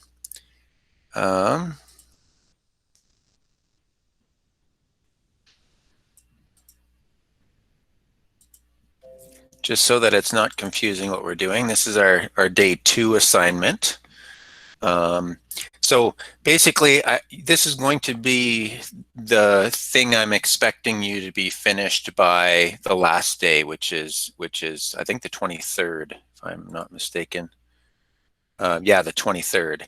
So if you build the framework for it today, then every day you'll just be able to go put your final projects into each day, and then that'll be a culmination of our course, and that'll be the last assignment I grade for you guys. So basically, pretty straightforward. And the nice thing is about this is it's basically teaching you how to have your students also create a digital portfolio. Our celebrations of learning, at least that's what we call it here in Canada, we often have during parent-teacher interviews, we would have our students sit down beside the parents, and then they can open up their site and then show their parents all the work that they're proud of. And so we do that kind of thing. So you're basically setting it up so that you can help your students be able to do the same thing. So first, number one there, create a site. Organize each page by each day of the course. Organize pages by each day of the course. All assignments will need to be posted on your site for that day. Hopefully that's good English. 3, create a main page to serve as an introduction to your portfolio, its purpose, and additional creative elements that represent you, perhaps a picture or a video recording later on when we do that. You might want to do that. Maybe not, doesn't have to be there, but things that are you as a main page. And then, for the day 1 page, will represent day 1 activities and assignments. Each consecutive day will have its own page representing that day's assignment and activities. All of the rest of the pages should be created and populated each day as the course progresses. I recommend you use that duplicate. Like, as soon as you create that main first day, just duplicate it so that, or create the whole shell of it and then just duplicate it, and it really saves you a lot of time. And then you're welcome to add additional pages for your own purposes to represent what interests you, future student projects, your own interests, blah, blah, blah, that sort of thing. And of course, you must publish your site, copy the link, go to the Google, I think I have a Google form below, and submit your URL. I'd also like you to submit it into this Google Classroom. There should be a spot for you guys as a student to be able to add a link and then paste it in there so that when I go into my Google Classroom, I can very quickly find it and work through everybody's and grade it, that sort of thing. By the way, everything is pass-fail in this course. So I'm not giving you percentages per se, but you guys are doing high quality work. You guys clearly are very talented educators. And what really strikes me is how much you guys care and how much fun you guys have in everything you do. I love that. Anyway, so hopefully this makes good sense. And then I want to give you at least another half an hour, maybe 45 minutes to work on this. Hey, Henry, Simon Roberts has a hand raised. Simon, go ahead, jump in.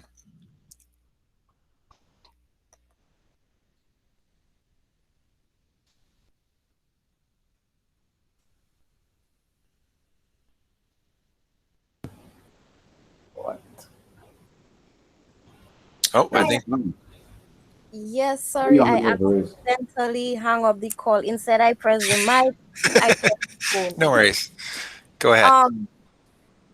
I do not have any access. Let me not say I do not have any access, but I haven't really gotten any of those day 1, day 2, how to say it? Like pages, sub pages. Yes. I haven't gotten anything. I don't know if I didn't message you how I supposed to, but how about for the? I am actually here through a teacher. You're here. Okay. Yeah, I'm here from a teacher because she told me about the assignments and so on and so forth. But when I check my email, I haven't gotten any what word to use. I haven't gotten any of the description of the things that we're supposed to do. So you are not part of the First of all, Simon, do you have an education email? Yes, I do. And it's Simone Roberts. Great, Simone. Yes. Yeah, Okay. Simone, you're not actually on my class list. So what I will certainly, can you actually put your ministry email in the text there? Okay. And then for now, I will certainly add you to my course so that you'll have access to everything. Okay. And then after the courses today, I'll talk with all the people involved in this and see where you're supposed to be, and then perhaps you might move. But I don't mind if you stay in my course at all. However that works. I'm here Okay. already, so I wouldn't mind staying. Sure, I'm fine with that too. So just in the text there, give me your ministry email. Okay. Okay. Yeah, thank you. So that I can add you. All right. So yeah, that's basically the assignment for today. I do want to teach you guys a few other things later on today, but I didn't want to give you the time to do this. Also, for those people who missed day 1 and want to talk to me about that, I'm open to that conversation too, and of course helping with anything else with the website, learning how to.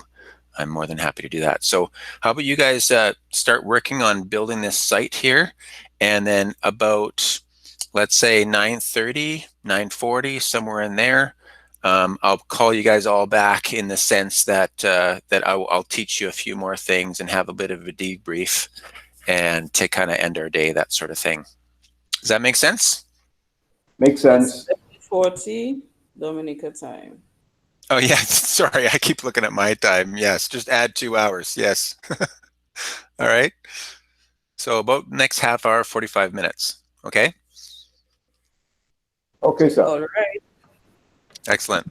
For those of you who need help, just jump in, and if you want to talk to me about day one, now's a great time too. Just turn on your mic and. Okay, I wanted to ask 2 questions. Sure. I typed it in the assignment, but maybe you did not see. One was I just wanted to review how we would get our students to collaborate on adding content. So I believe you had mentioned that possibility. And Sure. also, how would we be able to, if possible, insert, I think the word is GIFs, the animated GIFs, if that's Ooh. possible. That's a good question. So let's start with your first question. It was, how do I get students to collaborate on one of these? Is that correct?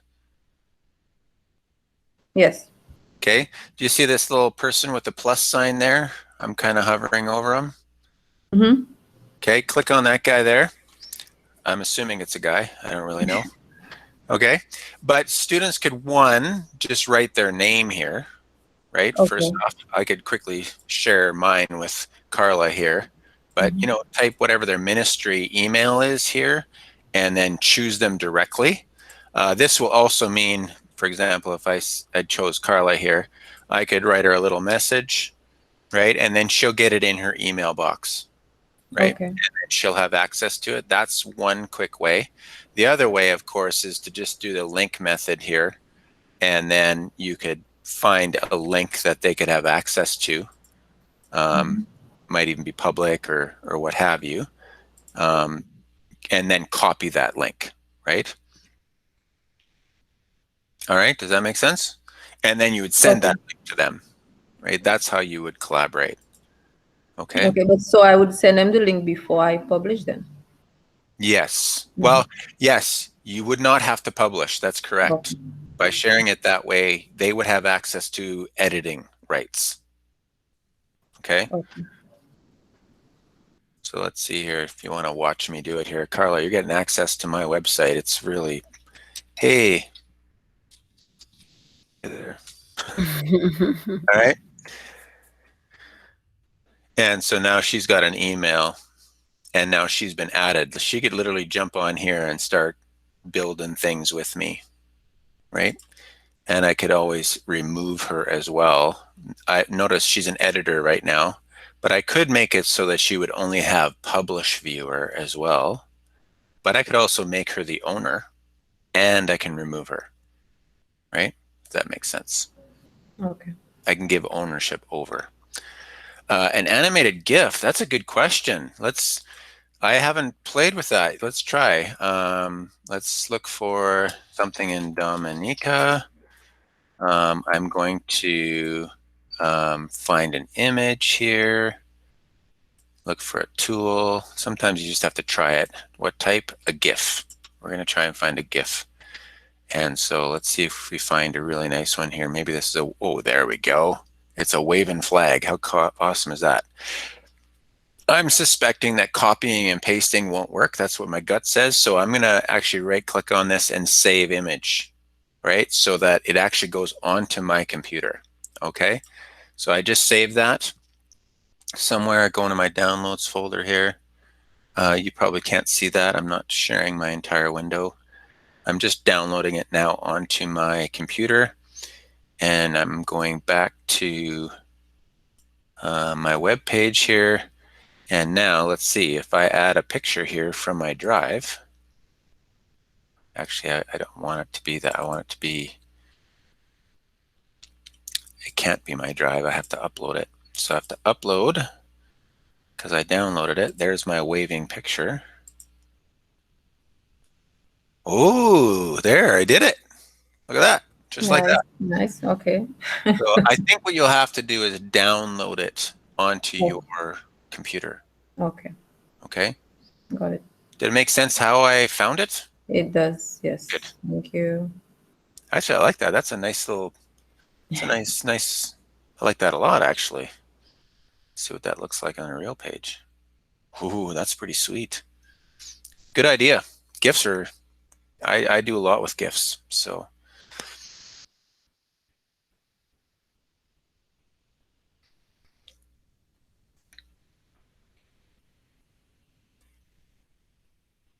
Thank you. Yeah, you bet. Anybody else jump in, ask. I'm happy to help you. I'm just going to try and get Simone in here. Yeah, I was just coming to ask. So what about me? Yeah, I'm just now taking the moment to add you. I don't have control about who goes where in regards to what classes. I'll certainly make the argument that I'm happy to keep you. So hopefully that's what happens. I have now invited you to my Google Classroom. So go to Google Classroom or to your email and accept the invite. Hopefully that has worked. Okay, let me check it.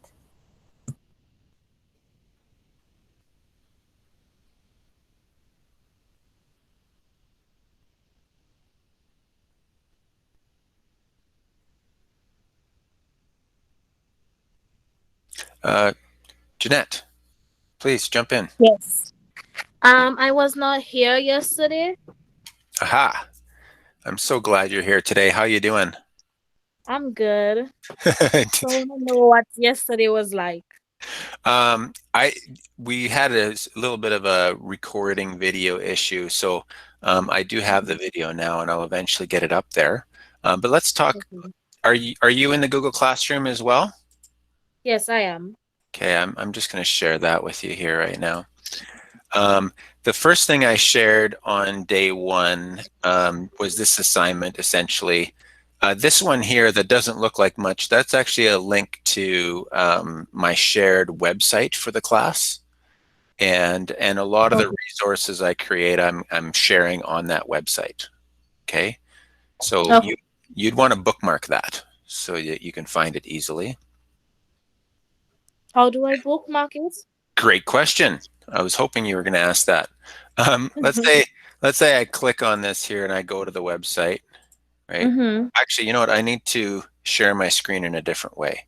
Okay, just give me a second. Okay. You need to see. No problem. You need to see my whole entire screen.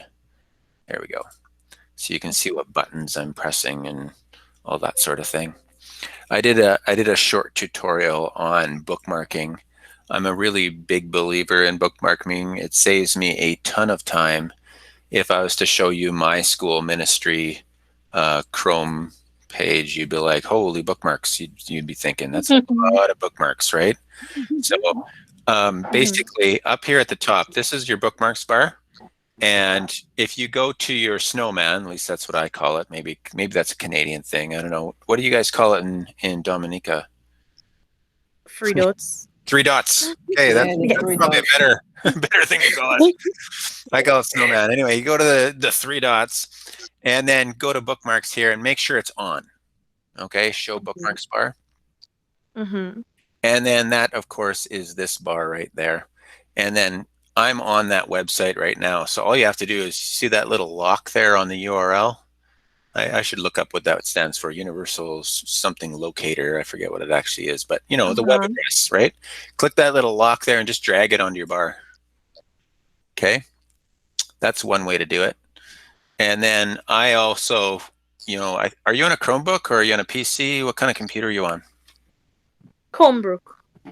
So for you, it's a 2-finger tap. If you do a 2-finger tap on there, you'll get a menu like this. I would hit edit. I don't like long names there. It fills up my bookmarks bar. I don't like that. So feel free to, you know, call it something short, like website or something. You know what I mean? And then notice it's a lot smaller.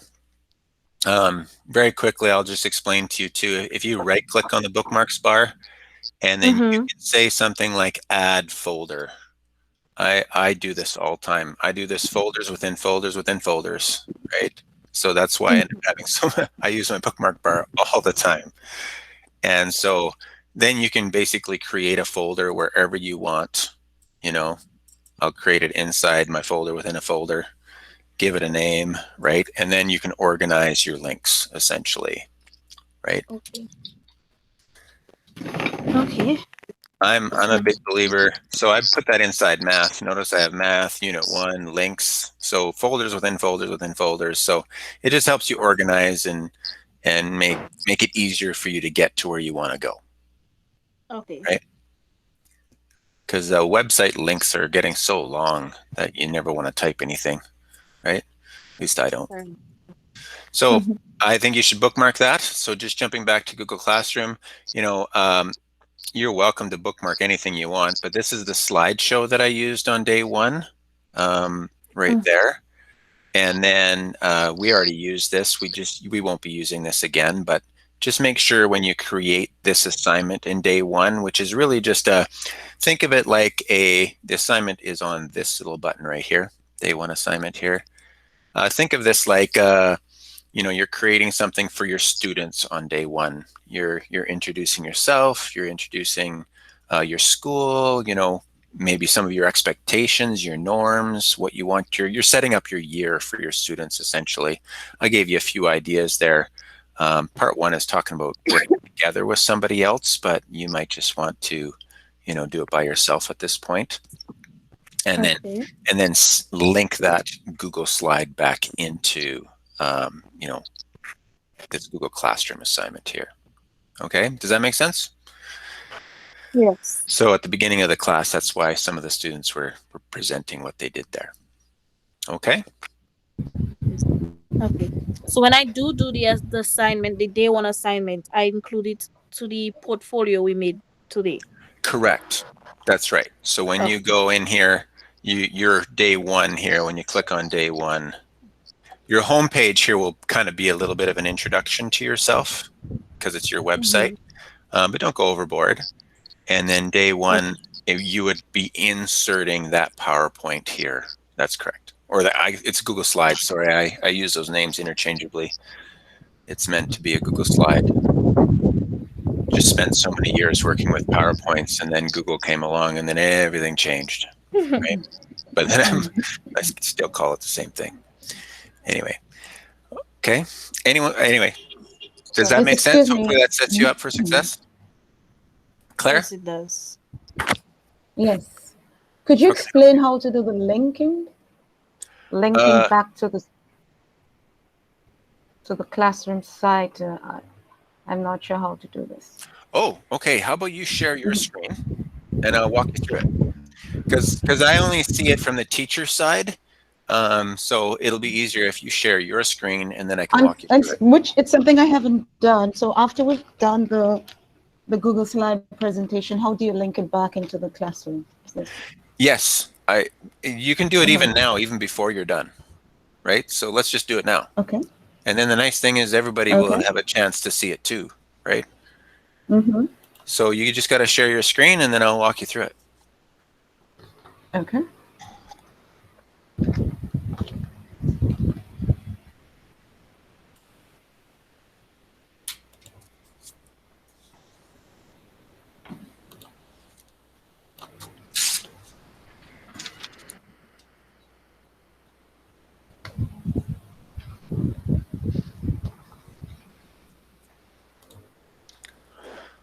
Okay.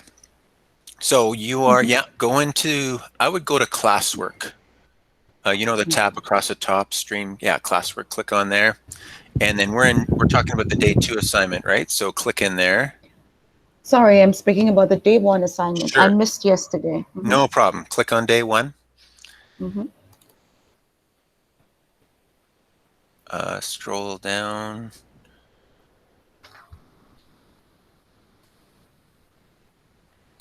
I think you have to go into it. I think there's something I'm not seeing. There's something. Can you go to the main, like not in the assignment, but outside of the assignment and scroll down? Like move right so that you're on the white part, not inside an assignment. Yeah, now scroll down. Oh, here. Beside, the big, there you go. View assignment. There we go. And then see how it says on the right-hand side, your work, add or create? On the right-hand side, your work. Yeah, hit the got it. Okay, up here, okay. Yeah, yeah. Mhm. Get rid of that So- got it thing. Just say, talk to your teacher, got it. Yeah, hit add. Yeah, right there. And then now you're just going to find that assignment. You can say Google Drive, right? Okay. And then find, dig in your drive until you find where that assignment is. So you're welcome to do it right now with me if you want. So I have not yet done the slides. So. Oh, okay, that's fine. But that's what you do. Google Drive, click on that, and then when you think everything's done, then hit the marked as done button, and then I know it's done, and I'll go in there and mark it. Okay, great. Okay. Thank you. Thank you. You're welcome. Okay, I'm not seeing anything. I don't know if it's my email address that has an issue, but when I go on, when I go to, Do you mind sharing your screen, and then I can walk you through it? okay, hold on.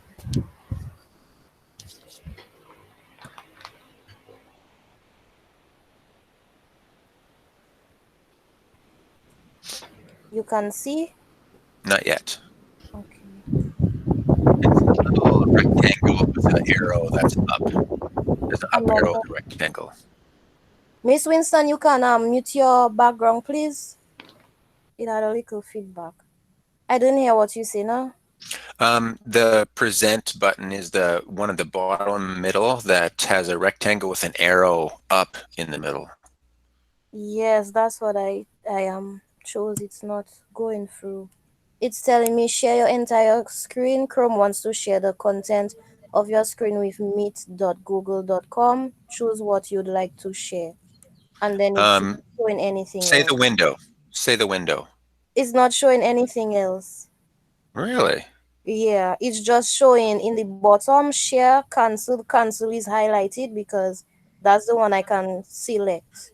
Yeah, actually click on it. Click on console. Yeah, nothing happened. Nothing, hey?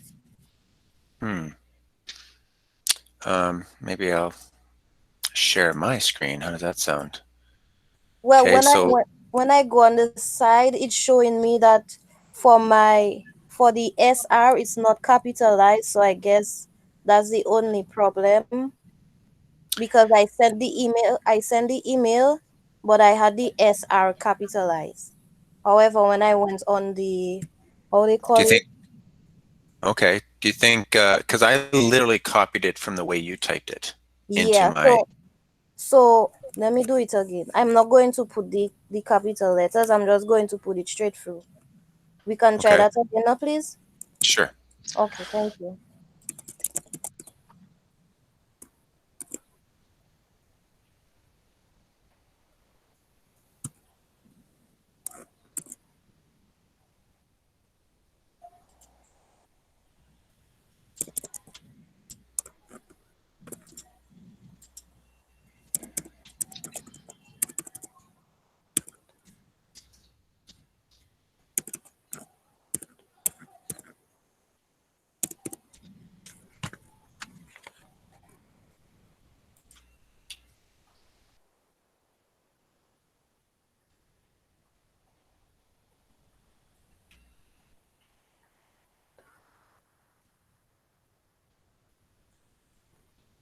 Okay, I sent it.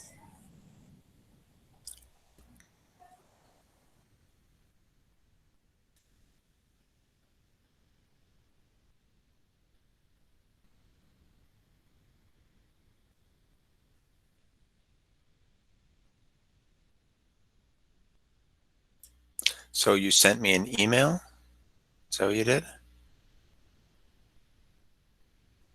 No, I sent it in the chat. Okay, in the chat. Yeah. Okay, there it is. Okay, I see it. Because when I go into my Google Classroom and I try to add you, you come up as a search result. I click on it and I hit invite, and it works.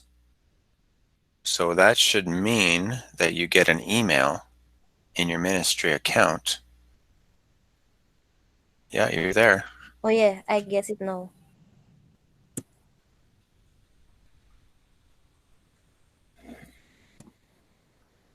So the non-capitalized one worked? Yeah, both of Okay. them worked actually. Okay. Well, I guess it's the Chromebook because I'm seeing the time. Or it's your time. It says 9:58 a.m. It's 9:35 here. It might be that the little battery that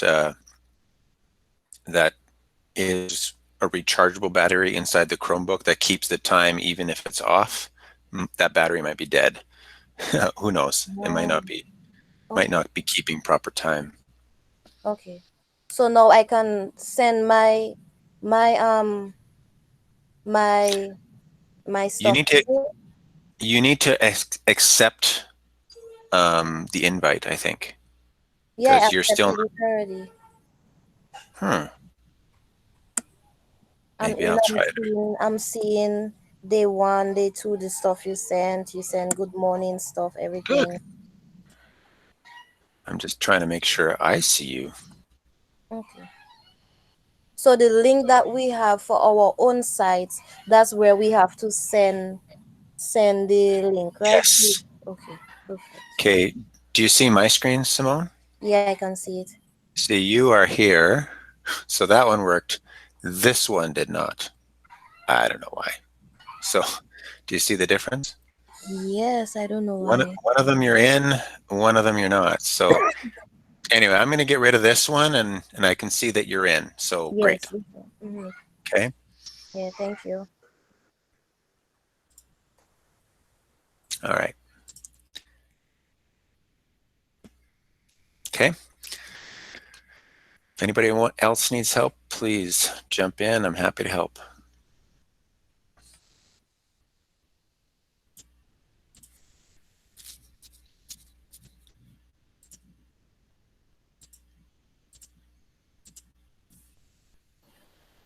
Excuse me? Yes. Claire Winston. Claire. Yeah. Yes. Hi, Claire. Hi. I noticed earlier during the presentations that the teachers at the St. Martin's Secondary had on the initial page arrows and they were able to link or access the remainder of their presentation through this arrows. How do you do this? Oh, you mean, let me just take a quick gander back at There were three arrows, one for It each was teacher, St. and there was Mary's another one. Primary, not St. Martin Secondary. Oh, pardon me, St. Mary's Primary. Yeah, you meant that they basically created a link that they could go from this. There were links within the presentation. So on the Yes. first page, there were three links. Yes. Are you referring to like this happy face here? I could link it and go to a document. Is that what you mean? Possibly, but theirs was a bit more complex because there were three links on the first page. Yeah, and I think you mean this one. That's the one. Yes, St. Mary's. Yeah, they're kind of doing the same thing to each of them. They're essentially embedding the link to where they want it to go to another slide, right? Okay. So I'll show you what I mean in something else. I don't want to mess with anyone else's stuff. I'll mess with my own. How does that sound? How about I do it right in here?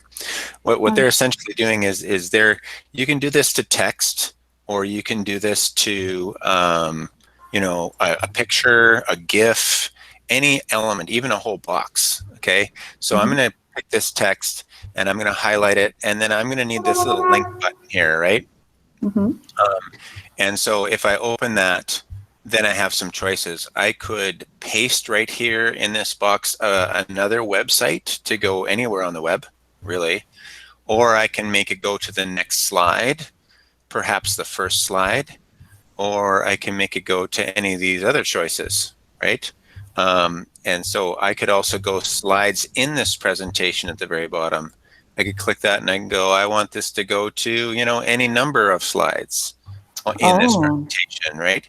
So you have a lot of choices as to where that link will take you, okay? But that's essentially what they did. They just did that to this picture here. And then notice if I hit link here, they have it to this link to their Google slide, and it took me there, right? Right. Does that make sense? So Yes, because they did embed that link, now that it's there, I have some choices. I could copy that link. I could overwrite that link. I won't do that, but I could. And then I could remove that link. I'm a big believer in embedding links. It makes things very easy, and that's the whole point of a hyperdoc. And I'm going to get into that a lot more tomorrow. Thank you. Okay. You bet.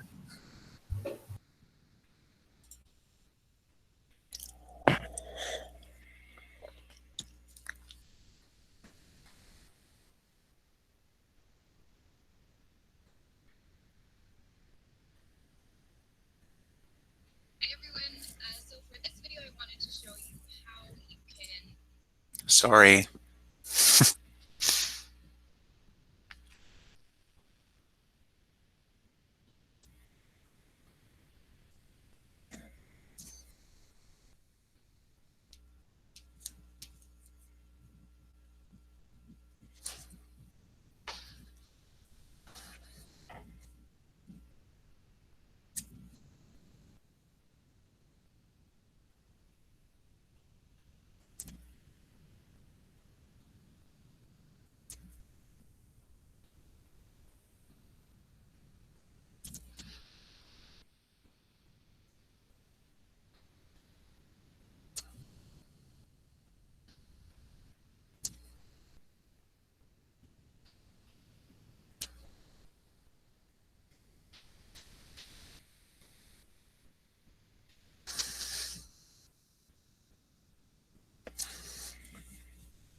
Henry, I'm not sure if you mentioned it, but do we, at the end of today's assignment, do we send the link today, or should we wait? Are we waiting till the end of the course?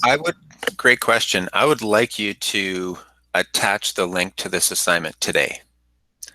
I am fully aware that you guys are going to continue to develop it as you go, but I do want everyone to attach it there so that this becomes a non-issue later, right? On the last day. Okay, no problem. Thanks. Okay.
Hanel, I hope I'm saying that right, Hanel.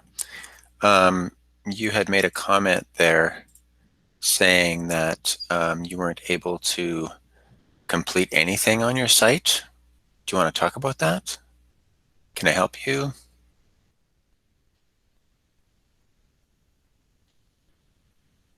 Yes, you are correct, Hanel.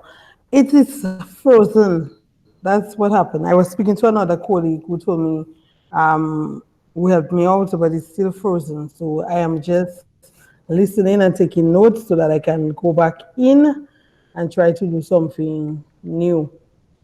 So I'm computer savvy enough so I can. Awesome. So are you using two different computers? One's frozen and one's not, or? Because this one's still working, correct? I am using, the site page is frozen, but the Meet page is actually working. Oh, interesting. But the site I was creating, it is frozen. So I just sent her a video and she told me what to do. Oh. But it is still dead frozen. Okay. So I thought it was the internet, but I left home and I went to school and it's still giving me the same issue. You know, you might want to just So I'm just restart taking the computer. notes and I will look at the rest. Yeah, usually when I tried doing that, well, maybe I need to do it again. yeah, because if this Meet is working, then there's nothing wrong with your Wi-Fi connection, that's for sure. I would probably just restart my computer completely and then jump in again, and usually that solves most of our problems at this end in Canada anyway. Google certainly does something So I will try that. predictable. So I'm going to try to do that again and let me see what happens. Okay. Thanks, Anel. You're welcome.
Henry, I kind of feeling weird because I feel everybody working on something, and I'm just And you're wondering what to work on? yeah. Because I did the website and I did the presentation, so I don't know if that's what everybody working on or if it's something else. Yes. Everybody is working on today's website, and I am actually going to call everybody back here shortly, and I want to go through a few things with you guys before you guys go, essentially. Okay. So yeah, now is actually the right time.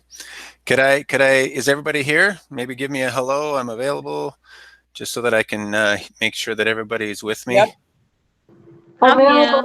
I'm here. I'm here. Hi. Excellent. I'm here. I guess my first question, is this Google site thing making sense? Do you guys have enough information? Yes. Yeah? Excellent. Yes, please. Hopefully it's something that becomes easy, because it's much easier than it used to be. A decade ago, I was on there and, oh, it was horrible. It's way better than it used to be. So hopefully it's easy enough to make good sense. I want to hopefully spend a little bit of time here for the next, I think I have you guys for another 40 minutes, going through two things. The first one being email. So if you guys could open up your email, kind of like you're seeing mine, notice all of my unread emails, getting behind on them already. But I want to go through some settings with emails that could hopefully save you a fair bit of time. Okay? And this will probably seem like I'm going really fast. So open up your email and please stop me if I'm going too fast. The first one's probably pretty obvious. Some people really like to have this conversation pane on the right-hand side. So if I went to something, wow, that's a lot of emails. If I went to something like this, my email would appear on the right-hand side. Personally, I don't actually prefer that. So, but some people do. Some people love that. So that toggle does that. The other thing is this little settings gear that I want to draw your attention to. Click on that gear there. This also creates a lot of choices for you on how you appear. You can have multiple inboxes, for example. I don't really like that, but I know a few people who love that feature. So, you know, multiple inboxes essentially allow you to, you know, organize all your information in what's important to you. Please feel free to play with that. You can always undo it. Keep that in mind. You can always undo it. So I'm just keeping it as default. I'm just going to cancel actually, because I don't like that. I mean, Okay, let me just ask you to just pause, and can you go over again, please? I got lost. Sure, no problem. So we're just using this little gear button here at the top, okay? And then when you click on that gear, you have a lot of choices as to how things appear to you. Personally, I'm going to just leave mine as default for now, but don't be afraid to play with what this might look like, okay? You can always make it go back to the way it was. I usually have no split personally. I like seeing everything there. If you do click on default here as a customization, then you have a chance to have these primary, social, and promotional. These don't have to stay the way they are, but you can change them if you want to. But the nice thing about it is you can literally click and drag if you're like, this is something that I don't want to see in my primary email. I want my primary stuff to be directly related to school. Then, and maybe you get an email of something that is not directly related to school, you just click and drag it onto one of the other tabs, like social. And then from then on, if you get something from, you know, related to not school, you can quickly drag it out. It'll always go into the social box. So hopefully it helps filter your list. Promotional might be, and this is why I like the promotional, is I tend to sign up for a lot of things. And whenever you're getting a new add-on, even for Chrome, you have to sign up for it, and then they start sending you emails, which just crowd my inbox and create a lot of work for me to filter through. If you got something like that, you would just, you know, click on it, grab it like I am now, put it on promotional, and then from then on, every time that promotional email would be dumped into that folder and stay out of your primary inbox, if that makes sense. So that might be a big time saver for you guys too. Okay, does that make sense? So, and that is inbox type default. Inbox type. Yeah. So after a while, would they junk up or crowd the promotional section so that you may have to delete after a while? Yeah, if that happens to me. Yeah, if you start dragging it into promotional, at least it won't be in your primary. Then every once in a while, yeah, you'd want to click on promotional, and then, for example, like I have Grammarly, right? And you just click on these guys, or even this one. I think you can do them all at once, right? And then click. I think there's delete here. Here's a delete can, and then it'll all be gone all at once. Does that make sense? It's a big time saver. That way, essentially, your primary inbox is always just related to school things, and it'll seem like your inbox is a lot smaller, right? I can get hundreds of emails a day, and this really saves me a lot of time. Okay, so that's the first big tip I'd want to give you. I don't know about you guys, but I like to customize it, you know, change my background. I would do that if in whatever I do. I've always liked customizing things, so feel free to do that yourself as well. And then personally, I do not like email threads. If you guys see this at the bottom, I hate them. My wife hates them, and every time she gets a new computer through her company, this setting is set, and we always look to find a way to turn that off. So if you don't know what threading is, it basically means that let's say Marcia was sending me a bunch of emails. And then if I had that clicked, every time I got an email from Marcia, it would thread hers together in one list for me. So the reason I don't like that is because I like to be able to scan the whole list of emails and keep them in chronological date time order, so that if I talk to Marcia 3 months ago, she's not right up at the front in my list, if that makes sense. I'd rather her be 3 months gone. Anyway, because it's easy to search for them using the search bar at the top. All right, if I'm looking for emails from Marcia, then I'll just type Marcia in there and I'll find her stuff real quick. So that's how you undo it. I don't recommend using it, but feel free to play with it if you want to. A couple other small things. Hit this see all settings there, please. See all settings. All settings, where is that? Yeah, it's right here under, it's right actually at the top. I'll hit that gear again. Below quick settings. Yeah. Okay. Let me go back here. So yeah, under the gear, it's right at the top there. See all settings right there. Okay. Yeah, click on that.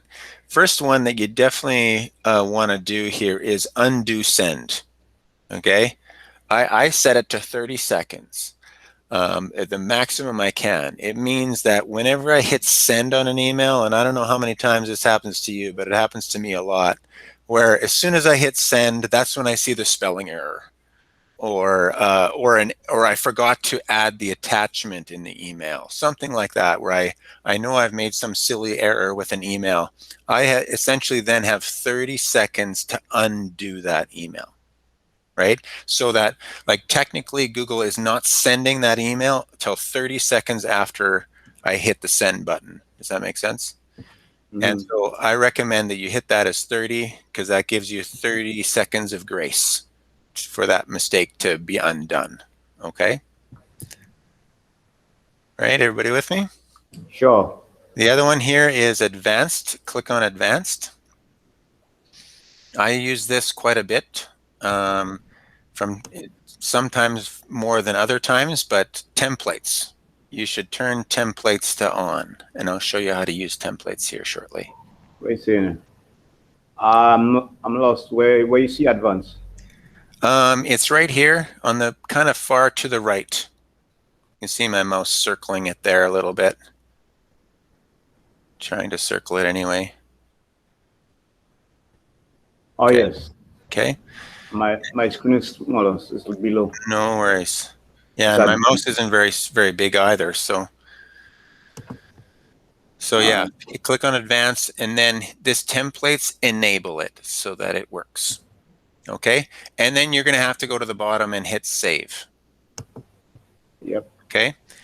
Now there for sure is millions of things you can customize, but you know, we don't want to go through millions of things, just some of the majors. Okay, so now I'm just gonna, if you guys could watch for a second, maybe I'm gonna try and email Ben Swen, for example, or Carla. You see oh, there's a bunch of hands going up. Please just turn on your mic and ask a question. I don't mind at all. Sorry. The part where I have to press send, save, sorry, it's gray. Disabled. I cannot select it. Do you mean for the templates, you mean? Yes, same for me. In the bottom, where we have to save changes, I cannot. It's gray. Really? Yeah. If you cannot, then that probably tells me it was already set to on, right? Like notice for me, if I went to all settings here as well, mine is already enabled, so mine is gray, right? Is it already set to enable? No, it wasn't. No? No. They're not giving you the choice? Like I'm going to turn mine off for a second, and now it's resetting, right? And now if I go back,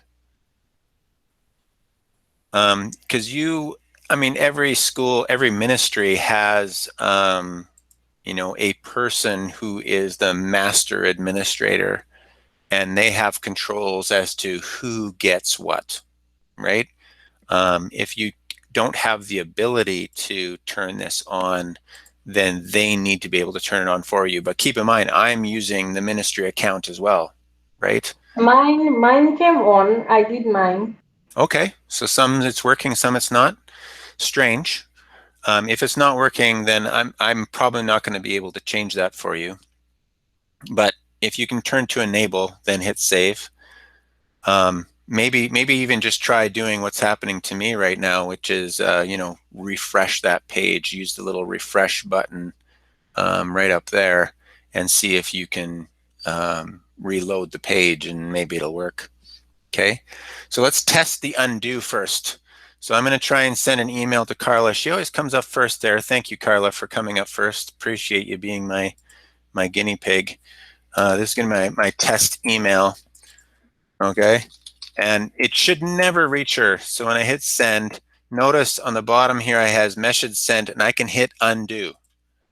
If I hit undo, that means it comes right back and it doesn't get sent to her. It gives me 30 seconds of grace, okay, which is a nice little trick, okay, to save you silly errors. It has definitely helped me a lot. The other one is the templates. So if I compose, and some emails you write a lot, especially to parents and probably to students. So let's do a student. Carla, you're going to be my example again, just because I need something in there. This is a common student email, okay? A common student email, right? So you compose the email. Once you finish composing it, you have my snowman down here, or three little dots, as you say in Dominica. You click on the three little dots, and one of your choices here is templates now, okay? And then once you finish, you have to finish composing the entire email, and then you can say save draft as template, and then, whoop, it disappeared too quick, and then you say save as a new template, okay? Give it a name. I'll just leave it at what it is, common student email. Save. It might be related to missed homework, or you know, something that you end up repeating a lot, whatever that is. And now you can hit, you know, send. I'm not going to send it to you right now. I'm going to just close it. But now when I go compose, I can go straight to here, straight to templates. There's my common student email. Click on it, and all of that email comes up, and now all I'm doing is sending it. Make sense? Could you go for that again, please? Yes, I'll be happy to. So I'll create another one. Now I'm going to make a common teacher, let's say common teacher email, or a parent email. These are the ones that I'm often repeating most often, right? And keep in mind, you're going to be adding pictures or blah, blah, blah, maybe even links, right? Whatever that email is, right? You're going to be composing that email. And then you just go to the snowman over here, go to templates, and then go to the bottom, saved draft as template. And then you go save as new template. You click on that. You'd be giving it a name, and it just automatically puts whatever's in the title bar there. Okay. And then now I'm going to close this completely. But when I go back in and compose, I can now go to my snowman, my templates here, and notice it now has common parent email as a choice. And when I click on that, everything I composed comes up. So now you might, when you make your template, maybe you leave the parent's name blank or the student's name blank, and that kind of thing. But then most of that email comes up and it's just done for you. Now the flip side of that is I don't want to keep this one. This is common parent email. I don't like this one anymore. I don't want it anymore. I can then go in here and delete a template, and maybe I choose this parent one, and then it asks you if you want to delete it, and then it's gone. Okay, that make good sense? Yes. I certainly. For those of us, go ahead, Clifton. For those of us who are having difficulties saving the changes made to the template, you just need to refresh your page, and then it would give you the opportunity to save the changes. Yeah, thanks for that confirmation. Yeah. I often do that with students too. It's always just a refresh button or restart your computer. Actually, that reminds me, did we get Helena back? Or Hanau? Are you back? I forget whether she had to restart her computer. Did she get back in? I don't see her. Oh, I don't think she's here. Too bad that didn't work. Okay, so those are kind of the bigs when it comes to email. That saved me a lot of time. I'm becoming a really large fan of the primary, social, and promotional. A really big fan of those. Just dragging into each of them just to get rid of the junk mail that I end up getting in my email box. Okay. I do like an email that you have these choices for calendar, keep, tasks. You can certainly contacts and well, your ministry puts your Zoom in there. I can see you guys probably use Zoom a lot. Your ministry has put that in there. That wasn't me. Okay. The last thing I want to do for the next little bit is jump into Google Drive. Okay. I want to talk to you guys about a few things here. So if you guys can make your way there.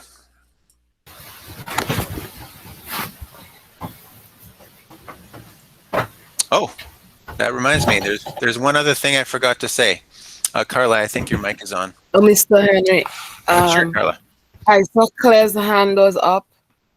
Oh, sorry. And also Thank on you, me. Claire. Thank you. Claire, No, sorry, please. he addressed the question. Oh, okay. Yeah, if your hand's up and I don't address you, just please turn on your mic and interrupt me in the midst of it. I don't mind at all. I don't want to miss anyone. On the compose part where there's the send, there's also the arrow by the send button where you can schedule an email to be sent, just in case you're sleeping and you want something sent to somebody. Or you might be Yeah, you working mean right late. here? Yeah, essentially. No, in the compose, when you're actually composing an email, you can schedule the send, the arrow just by the word send. Yes, that's true. Thank you. Actually, yeah, scheduled send. I have certainly used that from time to time. Like if you, like even report cards, or if you want it to not happen at the moment or happen tomorrow morning, that sort of thing. Yes, you can certainly schedule emails to happen later. Thank you for bringing that up. I appreciate that. That's a good little feature too. Anything else? Questions here? The other thing I wanted to just say is keyboard shortcuts. If you hold down the Shift key and question mark, you essentially get every keyboard shortcut that you could ever think and imagine. It's certainly a time saver if you're one of those people who likes keyboard shortcuts a lot. I use some of them, certainly not all of them, that's for sure. But that's a quick way to find out what they are, is just Control question mark. Okay. I'm not going to dive into any of the rest of it. The rest of it is kind of, in my opinion, really preference and play. So feel free to play with stuff. Remember, you can always undo it. All right. If there's no more questions with that, then we'll jump over to Drive. I have you for another 20 minutes Okay. Okay, I'm a big fan of Google Drive, but to be honest with you, I always organize my stuff in Drive, but then I link what I like into a doc, and I'll go into that more tomorrow. I'm a big believer in grabbing links, even for folders, and perhaps I should actually do this from my own ministry account, so you can see perhaps how ridiculous my stuff can be. Maybe I'll go quickly because I'm sharing my screen here. I'll try to, it's not opening my own ministry account. Maybe I'll try it this way. There it is. There we go. Okay, so this is my school division, and it's Palliser School Division, which is kind of just a region within Alberta. My region is probably bigger than your country, so I find that interesting, even though you would have more people in your region, just so you know. Okay, so here's my Google Drive. I'm a big believer in organizing my Drive, but more so, I'm a big believer. Oh, here's a little tidbit. See my bookmarks bar? Remember I was telling you guys about folders within folders within folders? You know, I am all over the place when it comes to folders and saving everything this way. So maybe I'm really showing how geeky I can be, right? So I love these drop-down menus, and it makes things go way faster. So that's my bookmarks bar, okay? Now, just to make things make sense, Trinity here represents my school. I've definitely been in many schools, so every time I switch schools, that school gets a new folder, and then folders within folders. So math, science, whatever I teach ends up going into a folder always. Okay, by subject, I like to do it however you want to do it. But some of the other features is when you pull down a menu here, you can always get a link for a folder. Okay, and I embed these links even for folders. One of my little pet peeves is that I hate digging into my Drive to find an assignment or a PowerPoint or a slide or anything like that. It's just waiting to go through my Google Drive as it's loading ends up being one of my little pet peeves. So I make that go a lot faster by creating, short documents. Essentially, I'll give you an example here. This is one of my master link documents here. And this would be more directly related to what I teach. This is just a simple Google Doc, and notice everything. This is a hyperdoc, so I link everything according to what I'm teaching by subject. And that way, even folders, for the contents of folders, I will link the folders so I have to go into Google Drive as little as possible. As much as I love Google Drive, I try to not spend time there just because it takes so much of your time, if that makes sense. Okay, so I end up using links a lot. Okay, does that make sense? So I teach Bible as well, and health, and so all of these are just end up being links to locations in my Google Drive or to assignments or Google Docs in drives that organize things. Okay. For example, my first unit in math, I've essentially organized everything to a Google Doc, but I will have you guys work on creating something like this tomorrow. But essentially, this is essentially how I teach now, where notice everything is a link to a website or to a folder or to an assignment. Even my answer key, when you see key, that's an answer key. And so I essentially organize all of my learning this way so that I don't have to go into a Google Drive, as little as possible, if that makes sense. But I'll get into more of that later. But jumping back into my Google Drive, You definitely want to organize your drive really well so that you know, you can easily find what you're looking for. Okay, and then just be aware that every single thing in here you can get a link for, and then organize your learning so it's more easy to create learning experiences for students with your resources. Another really big deal that I want to point out to you guys, jumping back into my slide here for a second, is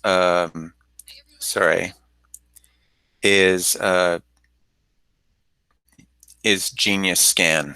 Now, that by far, this put it right in the bottom here with the arrow, Genius Scan is not the only free product out there. It is just the one that I choose because it's easy.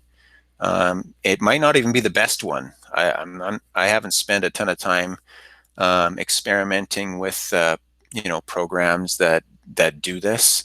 I've heard of lots of students using other ones like Adobe Scan. That's another good one. But the beauty of this is anything that's paper, I will scan and make it a digital PDF, email it to myself, and then put it in my Google Drive. That way, it's very easy for me to organize my learning for myself and for my students into some kind of a plan like this. Okay, that way it makes lesson planning every year very easy. Because of COVID last year, I spent a lot of time, my entire year, and everything I teach is now organized this way. So in any given day, I know what I'm teaching. I have a textbook, and with that textbook, I've just kind of followed the textbook as well. So the teacher version of this has answer keys. My student version has, you know, no answer keys. So then my students could actually continue their learning online. Okay. Could you review creating a link for a completed document? Absolutely. So if I go back into my Google Drive, you can get links for folders and for you know, any assignment, even a PDF, any one of them. It doesn't matter. It's both of these will work. If you just hit this link here, then you're going to get your choices. You know, anyone with a link. I seldom do that. Often for me, it's Palliser, right? So that's within my ministry. And then of course you give them those. I seldom give people editor access, but viewer access, and then you just copy that link, right? And then I'd be heading back into my Google Doc here. I would be highlighting the text for it using this insert link tool, and I will review this again next day, you know, because you guys will be creating, you'll have choice about what you create, but you'll be creating a hyperdoc tomorrow, and then you'd apply, and then now you have an embedded link in the Word. Anyway, I will really dive into this later, but I just want to have you see the connection, because essentially when you start teaching this way, and I've been teaching this way for over a decade, you know, you end up creating a lot of material. Everything starts becoming digital, and then it's too much information. I found over the years what I ended up started doing is I did this amazing assignment, and then a year would pass, and then I had a lot of amazing assignments, and then I'd forget about the new amazing assignment I had because it was buried in my drive somewhere, and then I didn't do that assignment that year for that particular unit, and that bothered me. I'm like, no, I like creating new things so that I don't miss it, and I want these students to, you know, enjoy what I'm doing. So I had to find a better way to track everything that I have that's good, right? And this was my solution. So a couple of things. When you essentially use Genius Scan to scan something as a PDF, and then you need to upload it, okay? So let's talk about that briefly. So if I used my folder here, this is my computer folder, drag it onto the screen so you can see it. All you need to do essentially is, and hopefully you guys have done this already, I'm probably just repeating myself. All you have to do, here's that flag I grabbed earlier, you need to grab it and drag it and drop it, right? And so And how do I get it from Genius Scan to, from Genius Scan here to my computer? Is it's with this app, it's free to email, right? So as soon as I scan something, have you guys ever used something like Genius Scan or Adobe Scan or anything like that? Should I go into more detail about Genius Scan? Yes, please. I have never heard of it. Never heard of it. Okay. Neither So, have I. Yes, we do. great. So how about I Please, blow guys. this up? I'll blow this up for you guys. Oh, you probably can't hear her talking, can you? Okay, I need to go into tab view. Here's a neat little thing about Google Meet, is when I share my screen, you will only hear the sound if I share it in tab view. So I had better do that, okay? So this is a little video in here explaining exactly what it does. It's actually very simple. Really cool app called Genius Scan, and this will let you scan any document that you have or picture. If you need, to send a PDF of your driver's license or something like that, you can do that as well. But normally somebody sends me something that I have to sign and send back to them. So I want to show you how to do that. You just click this little plus button right here, and you'll hover your phone over whatever the document is and go like that.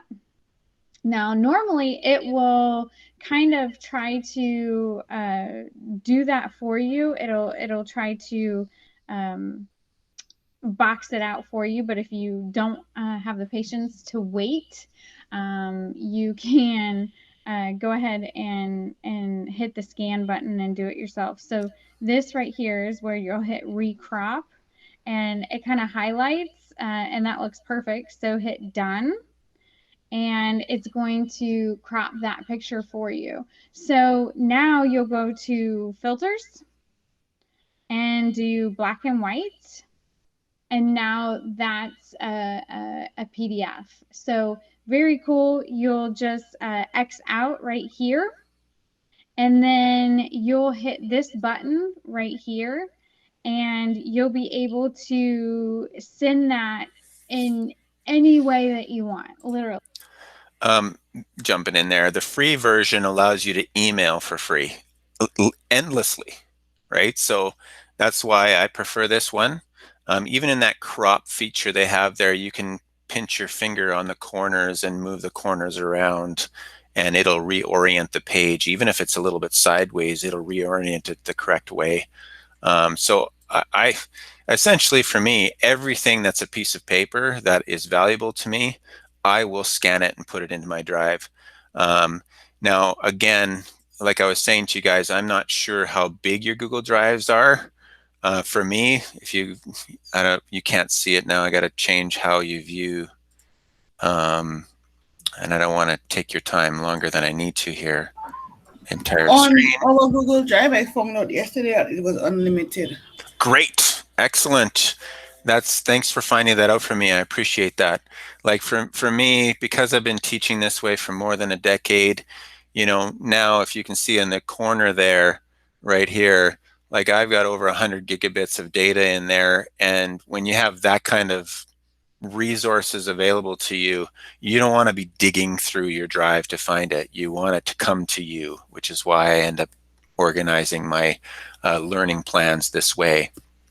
But point being is anything that's valuable, I want it digital. That way I can find it easily. And if it's valuable, then it ends up going into, my learning plan in this way somehow. So to me, the real power of Google Drive is those links, linking to folders, linking to documents.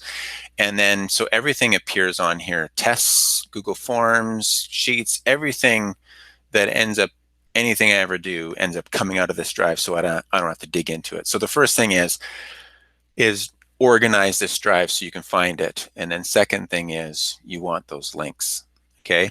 Another thing, if you ever grab a PDF, for example, this one here, whenever you Genius scan anything like that, it will how do I say this, OCR, optical character recognition. How often have you wanted the text on a PDF to be something you can just copy off a PDF and then paste it onto a Google Doc and then work with the text? I think it's the first, I forget, 10, 15 pages, something like that. It'll automatically do an OCR scan on a PDF so that you can grab the text off of it. I think that's automatic now.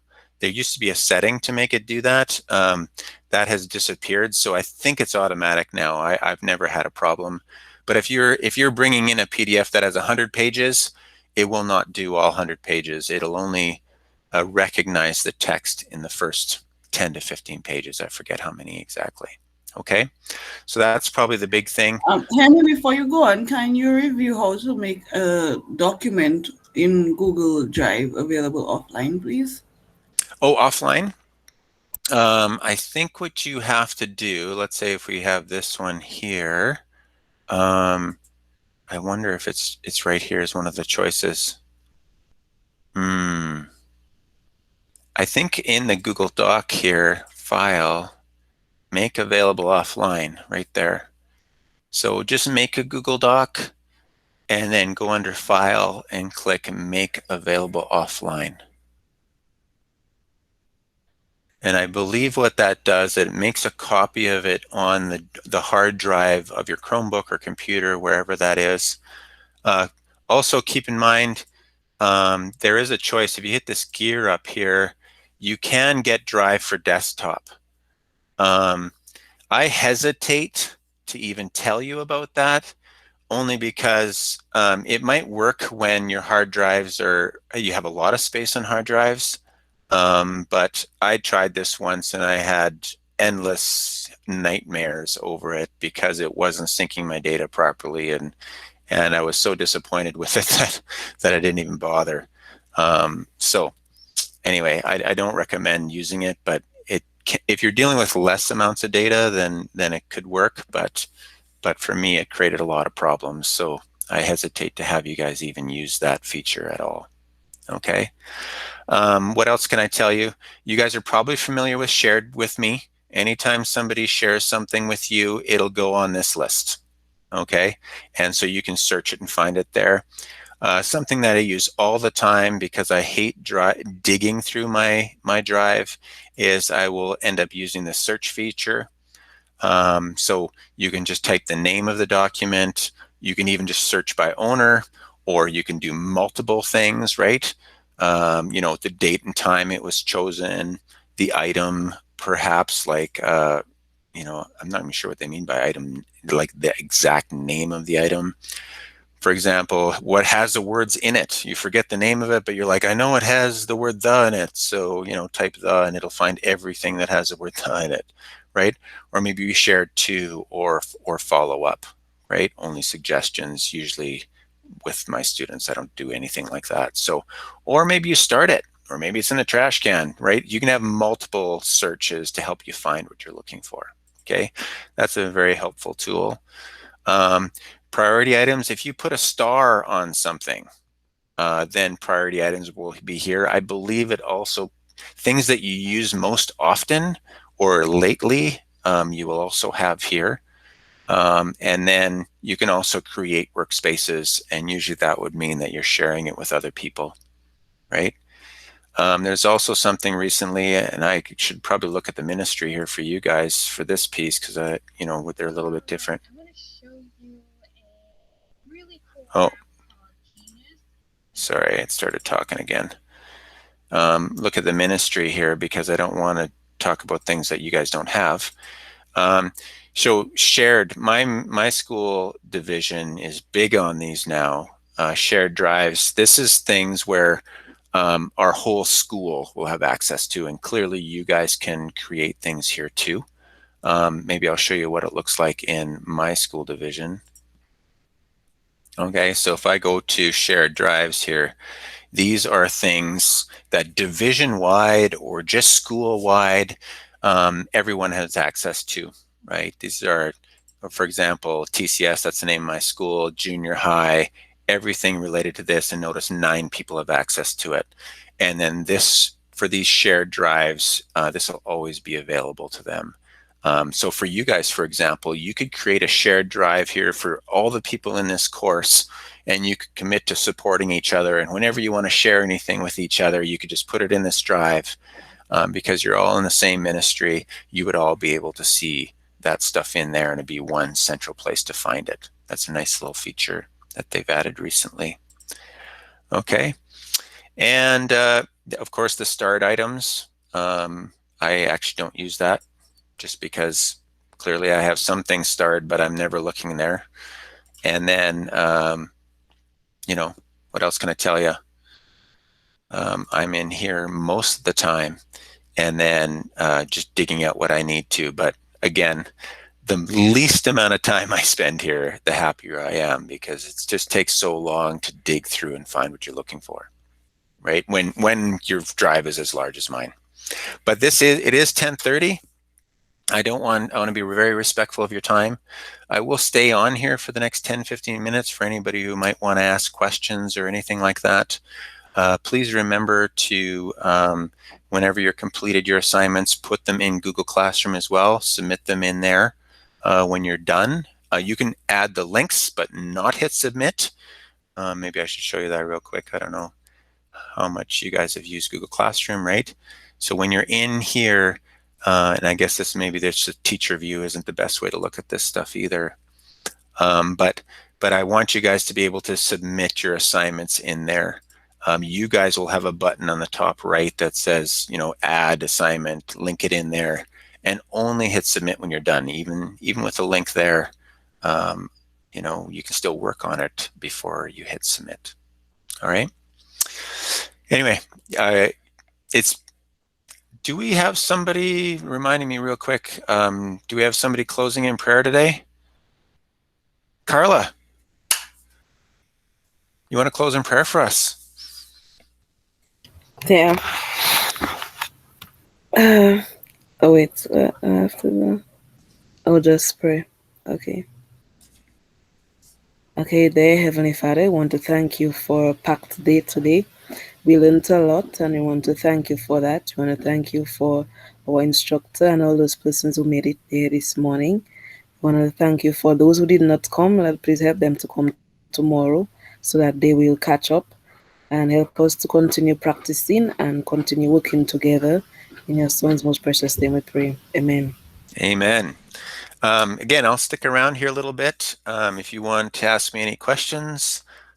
Tomorrow we are going to create hyperdocs, and so I gave you a little bit of a preview of what I'm doing with my hyperdocs, and you guys will have to create a version of your own. So tomorrow it's all about hyperdocs. All right. Have a great night, guys. Great to see you. Thank you. Bye. Bye-bye. Thanks. Bye-bye. Bye. Bye. See you later, guys. Bye. I have a question. Sure. I get you. I actually submitted my stuff. So is it possible for me to unsubmit? Yes. If you, I can't show it from my end because as a teacher it looks different, but if you go to that assignment, hit unsubmit, your links will still be there, but then you can edit it again. When you hit submit, it just makes it so you can't make changes. So feel free, hit the unsubmit and continue working on it, okay? Okay, thank you. Yeah, for sure. So bye-bye, have a good night. You too. All right then. I have one question. Yes, go ahead. I'm unable to add the instructions for day 1 to the Google site. I'm unable to find it on my drive, and I'm not sure why. Okay, how about you share your screen Certainly. with us, and then we'll walk you through it.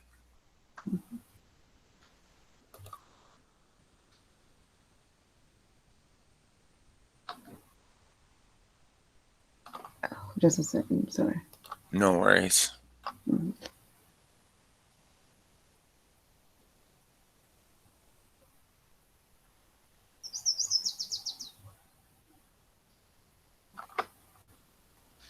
First, let's go to your Google Drive and see where it is, just so that we know. This is my drive. Yes, that's here.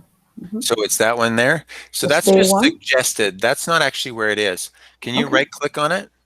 Sure. And then you should have a choice, show file location. Click on that. Okay, it's going to take us where it really is. Okay, so, oh, this is owned by someone else, right? Notice it's in the shared with me drive. Does that make sense? Okay, so we know we're looking for it there. Pardon, where is it? Sorry. Well, notice it took you to the shared with Shared me. with me.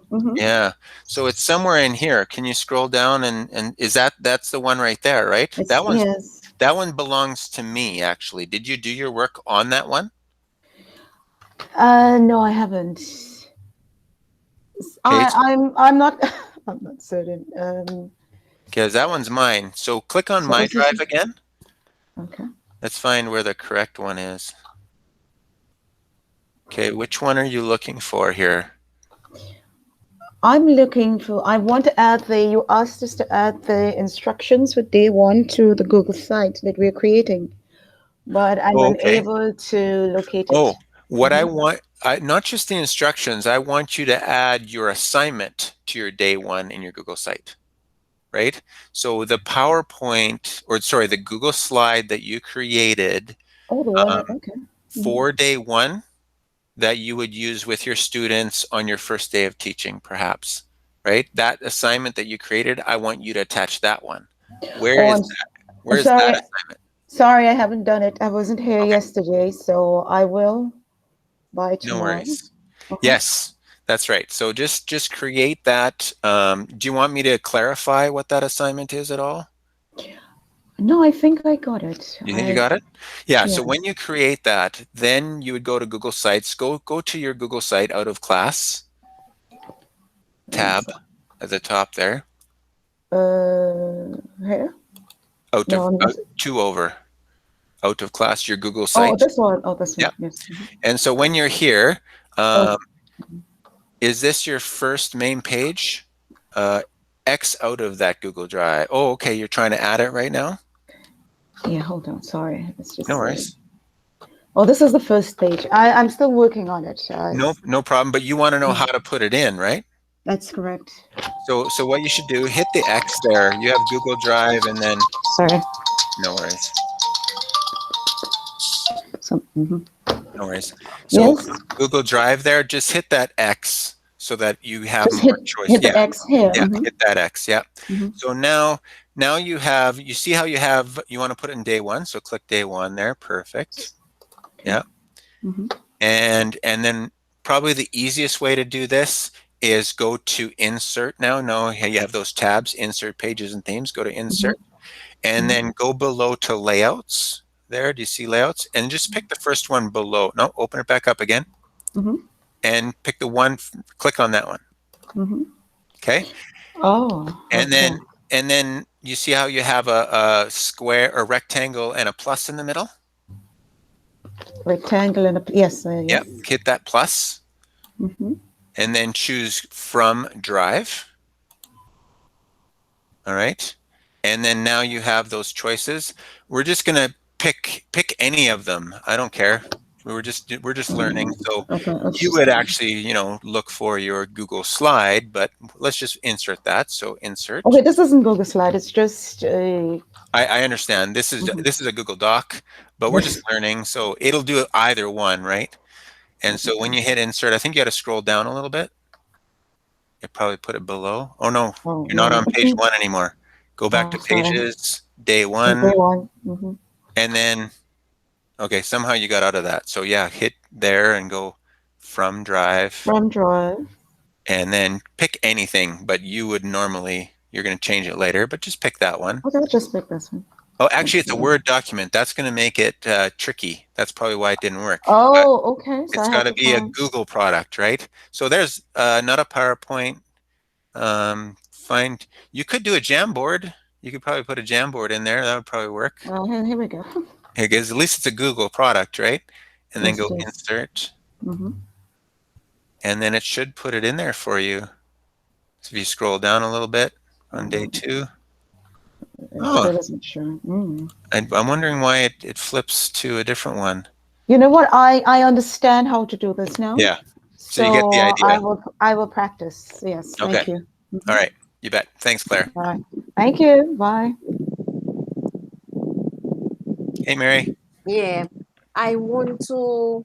I started the Google site, but the homepage They're ringing me from school, so I that know. is giving me some difficulty. So maybe I should present, show you. Yes, please do.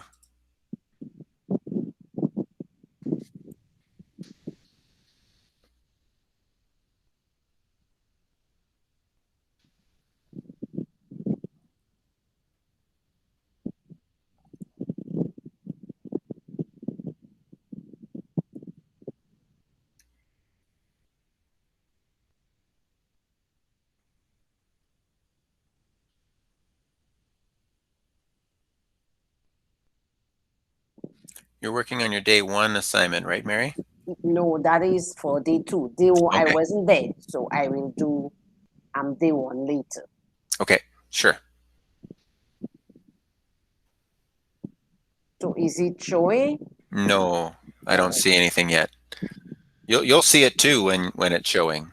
It'll come up. It's if you hover over it, it's the bottom middle. It's a rectangle with an arrow up in the middle of the rectangle. I did.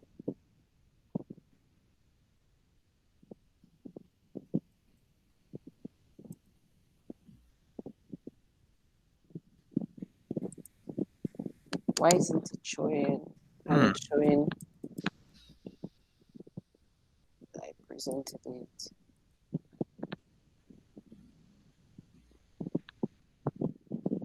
Oh, there you go. You got it, Mary.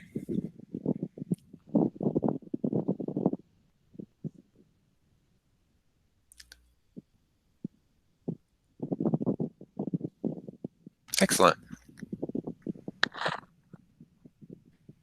Okay, what's your question? Yes, I wanted to do like my home page. Okay. This is your home page.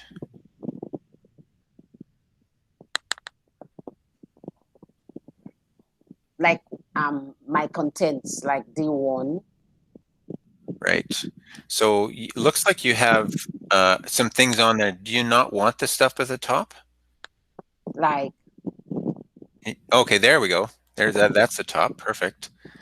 Okay. And so I think you can hover over. You have some of these. Let's create a Google site. Yes. Do you want to get rid of those? Yeah. Do you see how when you hover over it on the left-hand side, there's a garbage can? Yeah. Yeah, click on that to get rid of it. There you go. Anything you don't want, just hit a garbage can there. But you got to hover over it. Yeah, exactly. There you go. Okay. Yeah, anything you don't want, just do that. There you go. Okay. And so it looks like that one's just text. So if you want that one, you can write right in there or delete it, whatever you want. Does that make sense? Is that helpful? Yeah, that is helpful. Okay, so this is just your main page. So this is going to be kind of like an intro to your website. I don't want you to feel like you have to go overboard there. But then I do want you to just be an introduction to your website of some kind, whatever represents you well. And then you want to be able to add sub pages or extra pages. Okay. Right, that's what I want to do. Okay, so do you see how on the right-hand side you have the home on the very right-hand side, a little lower? Pages. Hover over home. Okay, and you see how there's the snowman there on the right-hand side now? Click on that, and then say add a sub page. I tried all that. Say, and then this might be day 1. Okay. Okay, and done. But when I do it, it goes to the top. Right, that's where it goes. Do you want, you mean across the top? Do you want it to not go across the top? No, I don't want it to go to remove. I don't want it to remove my summer IT because that's the title of my Oh, it's not getting rid of it. It's just adding a new page and going to that page. It's not getting rid of it. But it goes there and it's removing it. No? No, it's not removing it. Okay. All right. So do the add it again. Do the snowman and then add subpage. Okay. Call it day 1 because you're going to have one page for every day I teach. Right. Yes. Okay. So that's day 1. That's right. Okay. And then you're going to end up going back to home and then probably creating nine more of those, right? But I do recommend that you just create a template of day 1, because when you hover over day 1, you're going to be able to, there's a choice to duplicate it. So if you create day 1 first and then just duplicate, it'll save you a lot of time. Okay. Okay, so let's click on day 1 for a second. Okay, so now you're at a new page. Okay, and let's do you see if you hover over the snowman there beside day 1? And now you have the choice to duplicate. We're not going to do it yet, but notice you have that choice, right? Yes. And so what you're going to end up doing is before you hit that duplicate, first build your day 1 page. Okay. Like how you kind of want your template to look. And then once your template is ready, then hit duplicate, and you can duplicate 9 times and create all your day pages. That way you're not doing a ton of extra work. Right. And they'll be there already. That's right. Okay. And then each day you'll just go in and then massage it and put in what that day's stuff is. Okay. Okay. Thank you. You're welcome. And then, of course, this site link you're going to put into Google Classroom so that I can see it. But don't hit submit. You'll put it in there for today in Google Classroom. The link? Yeah, the link. Okay, yes. I will go to the assignment. Yeah. For it on it. Yes. But you will not hit submit because you'll not be able to edit it anymore if you hit submit. Okay. This one we won't hit submit for until the very end of the course. All right. Okay? Yes. That's it. Hey, Clifton, you're welcome. Yes, Mike. Yes, how can I help you? I was learning more from Mary's presentation than from my previous presentation. No problem. That's good. That's good. Social construction of knowledge. It's good. Yes. What I was asking is that when Mary has completed the day 1, for example, or whatever it is, today's assignment, how does she send the link? How she gets the link to add it to the Google Classroom? Excellent question. How about I show you on my end how I would do that? Yeah, do that. Actually, how about we walk you through it, because you're going to look at it from a student. So how about you share your screen and I will show you how. Okay, I'm going to do that. Because I'm a teacher, I have different, it looks different on my end. Yes. Mm-hmm. Remind me how we call this share the screen? The title of the course. Was it? No, remind me of the title of the course. I'm just typing in something before I share my screen. Google with Class. The course is something with Google with Class. Yes, Google with Class. Good.